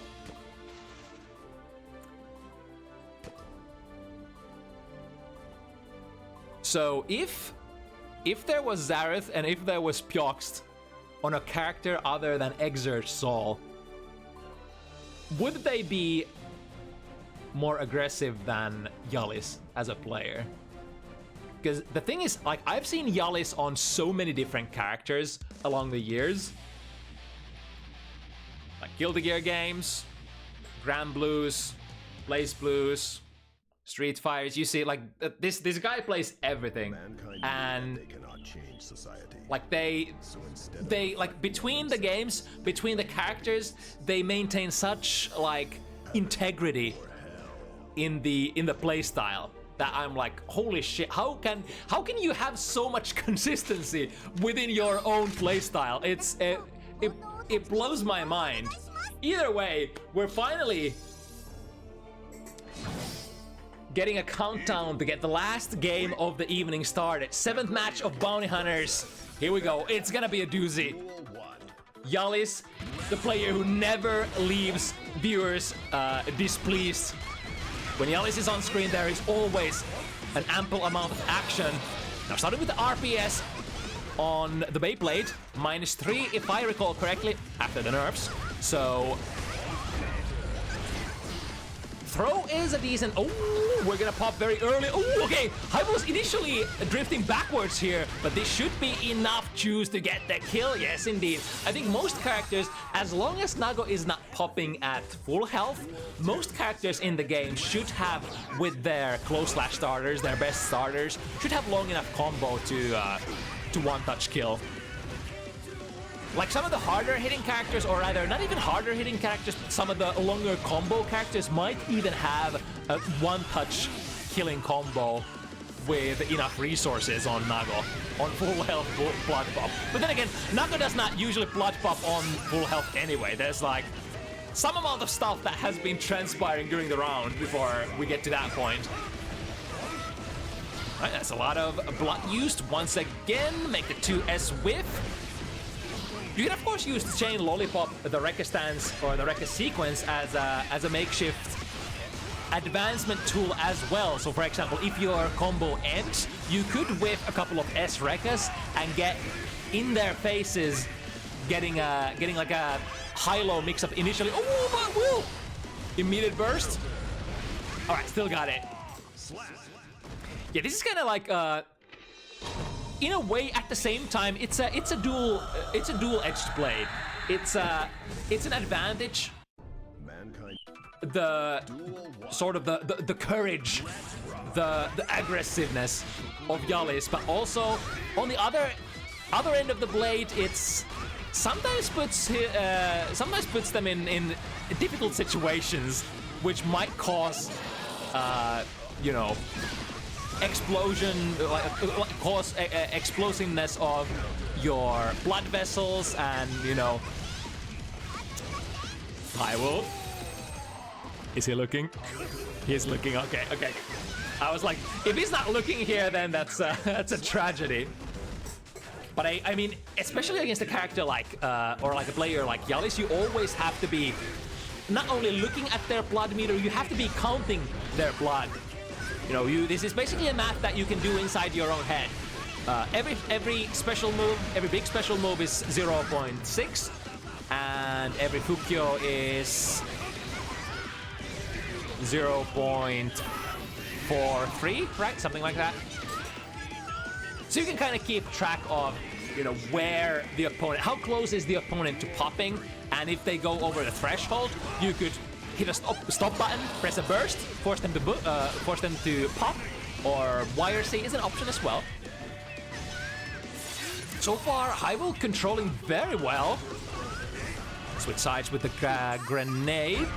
Ah, the slowdown frames, the blue RC, I think barely reached Jalis there and slowing down their frames. And here comes HiWill with the sequence. Doesn't quite have the meter to break with a super, so Jalis still has a chance, but what are we gonna go into? We only have so much blood left to spend. And I wonder how difficult, how annoying the projectile spam from Alpha is against against Nago. Because remember, Nago is one of those characters who has difficulties with mobility, doesn't have a dash, doesn't have an air dash, and those are some of the tools that are actually dangerous for Elfa when she's throwing the fireballs, right? Outsmarting the tracking of the ricochet is like one of the most dangerous things that can happen to you. HiWill with the 6 speed. That Elfa's 6 speed actually reaches relatively high, which is a definite advantage against like the kind of situation that, or the kind of sequence that Jalis just played. Because a lot of Nago players would like to bait your anti-air sometimes by whiffing a jump D in the air. But if your opponent's 6 speed just reaches too far, even if you're holding your momentum in the air, if it still catches you, then you can't really do that. Nice whiff punish there with the 2Ks. Glazing past each other. 6 heavy, max damage off the wall. Not too much. Ooh, okay. Will still kind of far away from the burst here. The finish shimmy, the neutral jump, calling out, I think, the reversal throw there. And Jalis going for the signature post around taunt, which again, must mention, not bad manner, not in bad manner purposes at all. Jalis always tries to, ooh, got the 2 heavy there, was close enough, forcing HiWill to burst. It would have been a massive hitting combo. Jalis guesses right, and wow! The Vampire 5K is actually very useful there, isn't it? Because the heavy follow-up of the Rekka, or the heavy ender, the shotgun ender, is supposed to push you so far away that the opponent can't necessarily press on you. But perhaps the Nago 5K... Yeah, look at this. What is Elfa gonna do there? I guess you could backdash, but... it's gonna be lights out, right? So 3 fast games. And all of those, Jalis has had a couple of blood vessels popping. We're gonna have to find some sort of an adjustment in pace here. You know, Will did say that they do enjoy this matchup quite a bit, and I wonder if it's just because of the matchup, or if it's potentially because, you know, Will has just played against Nago quite a bit. So has the matchup advantage, or knowledge rather. Overheads, 1 time, 2 time, and then finish it up with a super. There's an opportunity to go straight into the Rekka mix-up again. Plays with the Pineberry instead. Out of the Pineberry, you do get a pretty nasty mix-up as well between the jump D, which is like a delayed overhead, and what else is it? It's straight into empty low or jump D right before landing is, I think, the OG mix-up. Alright, and safely here. Jalis once again pressing afterwards, clashing from the other side. The other side comes to jump D as well. HiWill going for big combos. Actually ended up baiting there for a moment, but not long enough. He didn't commit into it. The Rekka S entry dash, or I'm stammering. Chasing Jalis's backdash. So much momentum out in that chain lollipop. And speaking of momentum, is this how it's gonna be? Is Jalis gonna be able to break this onslaught? Jalis did go into the into the weekly offlines as well, which happened roughly like what, five hours ago. So it is possible that Jalis has played at the weekly so much that they are just in a state of being zombified, just like, well, whatchamacallit usually, the decision-making paralysis? No. God, I forgot. You know what I'm talking about. You know, just getting overwhelmed by decisions on long term. To the other side once again with the Pineberry. Jalis hasn't been able to deal with those too well. S-Rekka actually whips. Jalis gets a reversal throw off, or sorry, reversal jump off. First, keep HiWill in the corner, gets the FRC bite, and now Jalis, oh no! tried to go into the Beyblade, but the 2P from HiWill actually interrupting it. Ooh, that's a big one. And yeah. Even if Jalis pops here, it's not gonna matter. A combo is gonna, you know, do so much damage, and HiWill was already so low in life. The jump, perhaps as a preemptive measure for trying to intercept the round start pine berries that HiWill has been playing a lot. Misses the close slash meaty, doesn't end up paying for it too badly. Into, big burn, finish it. With a Shishuryu, sorry, what is this? Zansetsu? That one. Zansetsu, as in, not cut, but what is that substance? Snow. Alright, makes a lot of sense. Throw? No, HiWill actually on the same page here and not remaining on the ground as the mask goes back on. Which is kind of tricky sometimes, depending on how you decide to pressure Nago around the time when the mask is supposed to go on. You can find yourself in like super punishable frames where Nago could, you know, do stuff like 6P you or try to throw you. Oh, big hit. Very close to popping though. Jalis can't really... Oh, a lot of blood is slowly recovering, so we have special moves available here. In fact, there's a lot of blood pressure coming back. Back Fukyo's out, and there we go. That's definitely one way that we can deal with that that round start position Pineberry. Because it's been a... it's so nasty as well, because technically Elfolk is airborne during that, and the hitbox is on the ground. The hitbox is the grenade that she leaves in there. So it's kind of like nobody's home, and there's just somebody doing a 2K on the ground. But it's like a Kusodeka 2K. Oh, speaking of Kusodekas! I think Jalis might have deemed that there was no blood left to go for a forward Fukyo to complete that combo. Able to block the first sequence. Overhead finds its mark again. We're going into it once more. Blocks initially. Get off me, YRC. Costs a lot, but we are able to get out of the corner for now. Yeah, it feels so tricky to try to jump past those ricochet shots. It's like the most valuable shots for Elfolk are usually the ones that completely miss. And, ooh, okay. That wouldn't pop, would it? No. Jalis, of course, counting the blood like a scientist. Need the close slash, walk forward. There goes the Pineberry once again. Waits for it! Waits for the deflect shield! Gets a big punish. Perhaps waiting for the reversal super or the YRC or the deflect shield. A lot of things that HiWill could have baited with that. Goes for a deflect shield of their own. Jalis has blood open. Chooses jump, super jump forward. That's a kill, right? Yeah. Into the Kara cancel.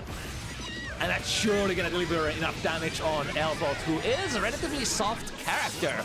Jalis, I was starting to sweat. I was worried for a moment, but perhaps it's just the transitional period that Jalis went through, and now we're adjusting to the opponent. We're adjusting to, you know, everything, to the world of video games, and finding our stride. But what HiWill finds this time is the overhead from the Rekka sequence. Straight hit, immediate burst from HiWill, trade in HiWill's favor into S-Rekka, catch them back, dashing overhead once again. Good cash out, or the FD does push HiWill initially far enough away for that initial S-Rekka to whiff, but even on whiff, you get the cancel to its next part. It's one of those special moves, of course. That was kind of cool.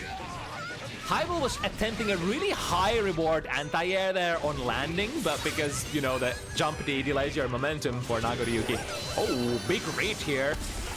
We'll have to leave with the consequences of their action. Oh, never mind, because I was looking at the wrong meter. Of course, HiWill will play the reversal, or rather the round start super, because they have 100 meter. I would do that too. Wouldn't you? The neutral jump.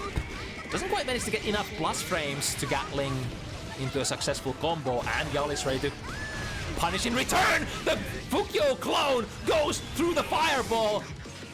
I think that's the first clone that Jalis has actually used this set, and uses it at the perfect moment as well. Oh yeah, I have a tool that goes through fireballs. Fuck, why am I respecting?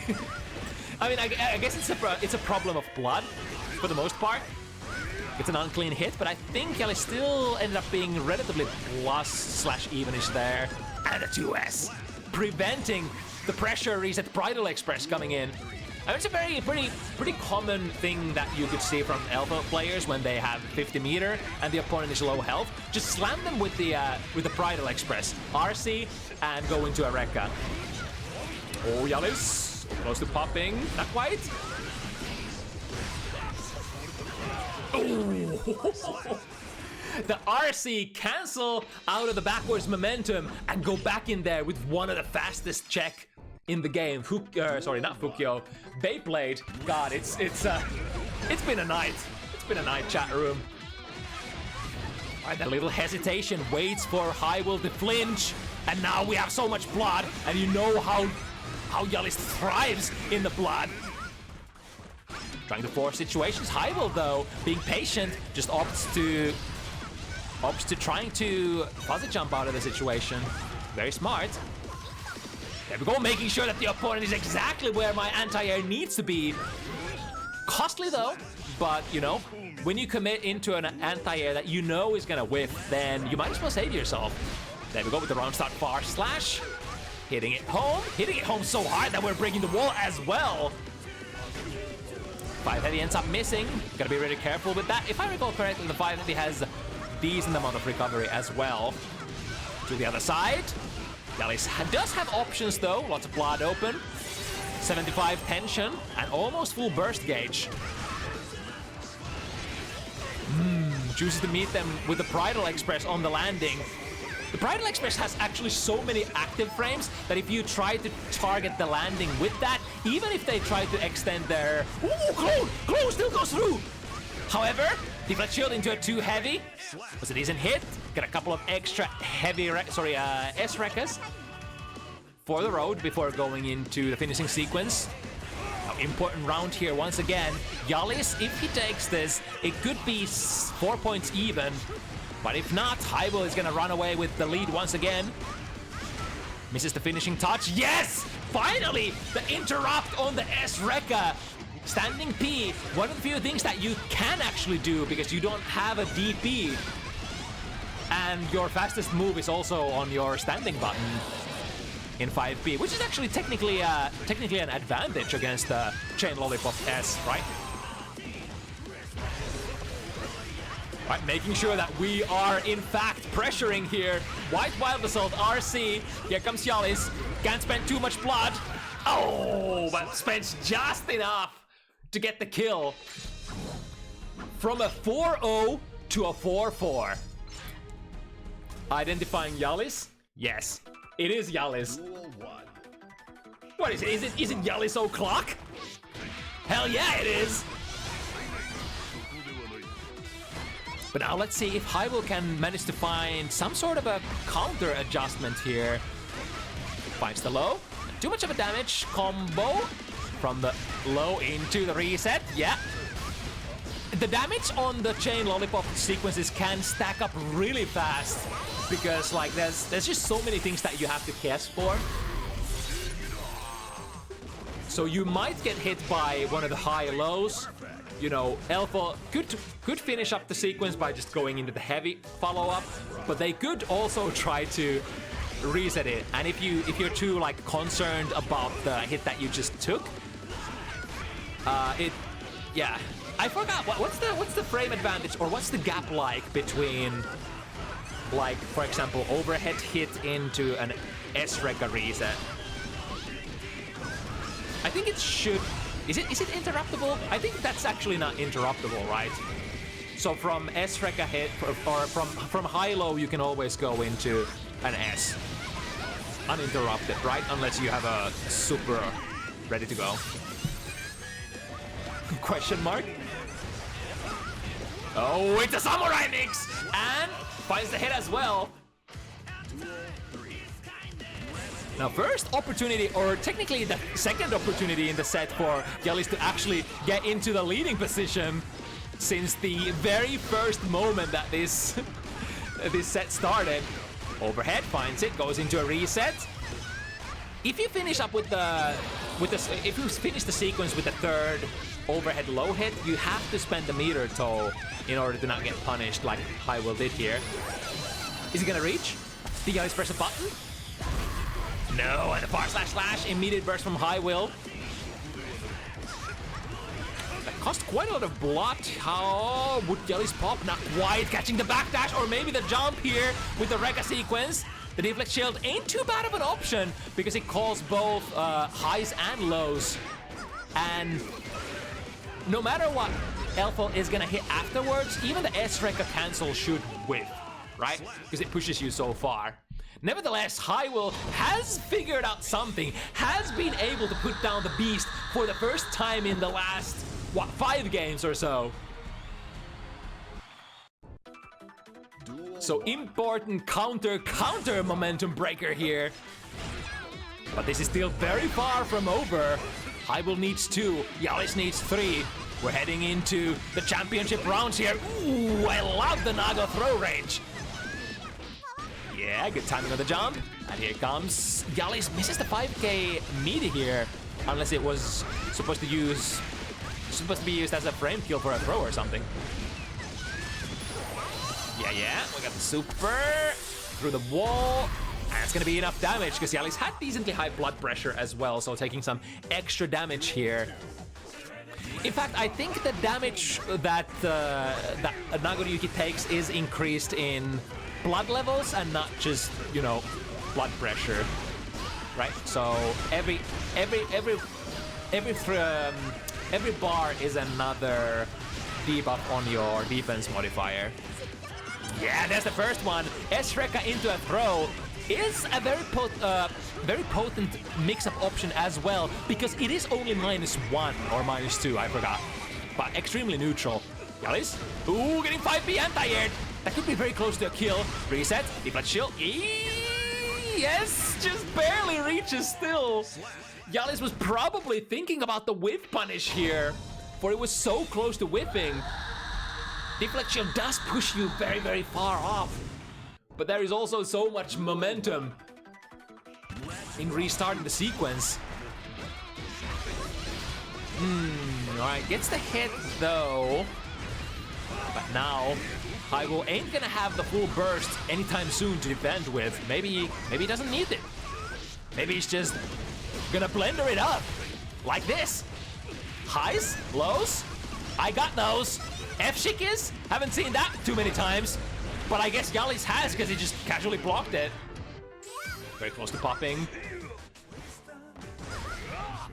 Able to play one more special move in the near future if Jalis wants. But, oh, nice! Pop up from the fully charged red with a little white wild assault.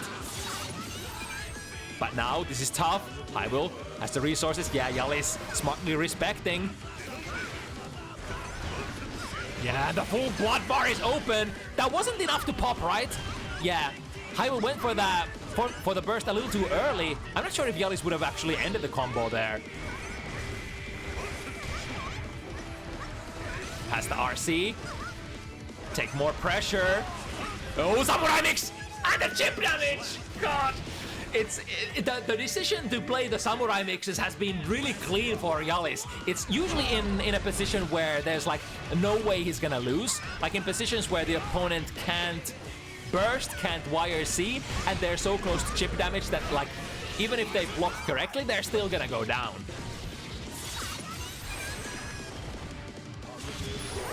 Oh, that's a backdash, so that's been a completely whiff. Let's see if we have the punish. Yeah, Beyblade has it. Not a counter hit, but don't need it. And the next 2 games are gonna be the last one. HiWill has a chance to end it or to cut it short if he is to get the game. This one, I love finish shimmy. Finish shimmy is the best. maybe it's not the most advanced thing, but I love finish shimmy. Good amount of FD there. HiWill pushing Jalis far away from both the throw as well as the 5D tick mix-ups. Uh-oh, a nasty habit. Kicking Jalis in the butt. But punishable? That's actually punishable. That's what I was talking about in the start of the set. Putting the mask on during, favorable frames gets you in really good, potentially really good situations. And now Jalis, in a good position, has to block this mix-up, but blocking it correctly. Overhead equals blocked. To the other side, I love that cross-up with the jump K. Waits just enough for HiWill to try to walk back. Nagoryuki is so... Okay, that's a kill, right? Because you have 50. 1, 2, and the Kara Super. Nope, just RC, that works too. No, wait, that's not a wall stick! And no, the air throw! Oh my god, Jalis is actually gonna steal it back! The Samurai mix, is there a burst? There is a burst! The attempt to run in there and perhaps catch HiWill sleeping. Because I believe that burst was at a point where the pop was already guaranteed, so Jalis might as well try at that point. We're not going into the Rekka.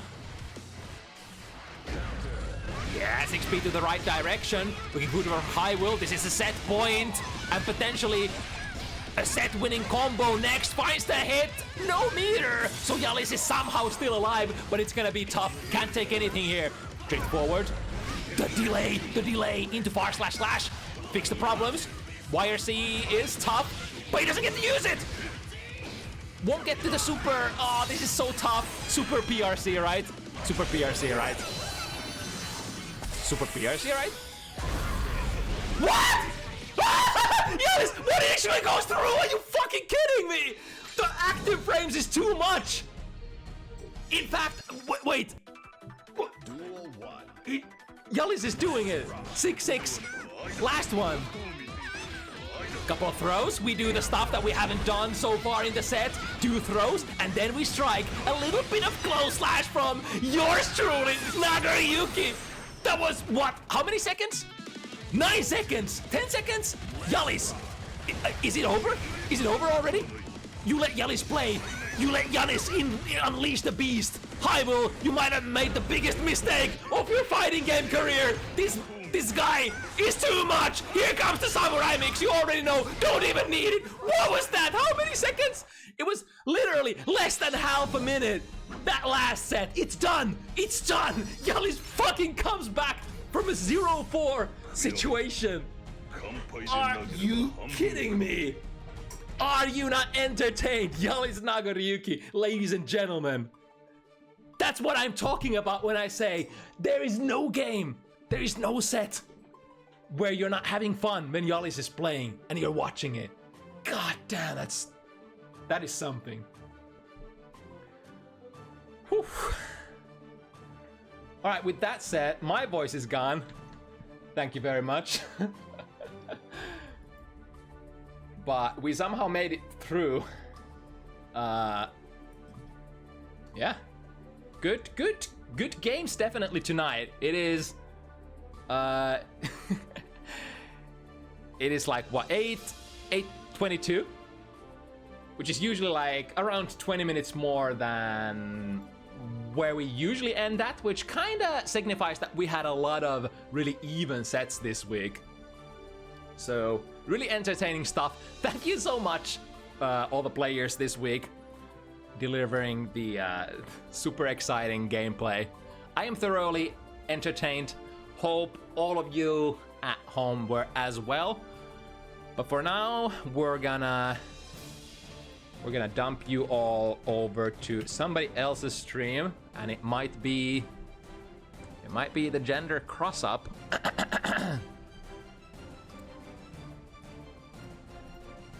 In fact, it might not be, it will be, for I get to decide.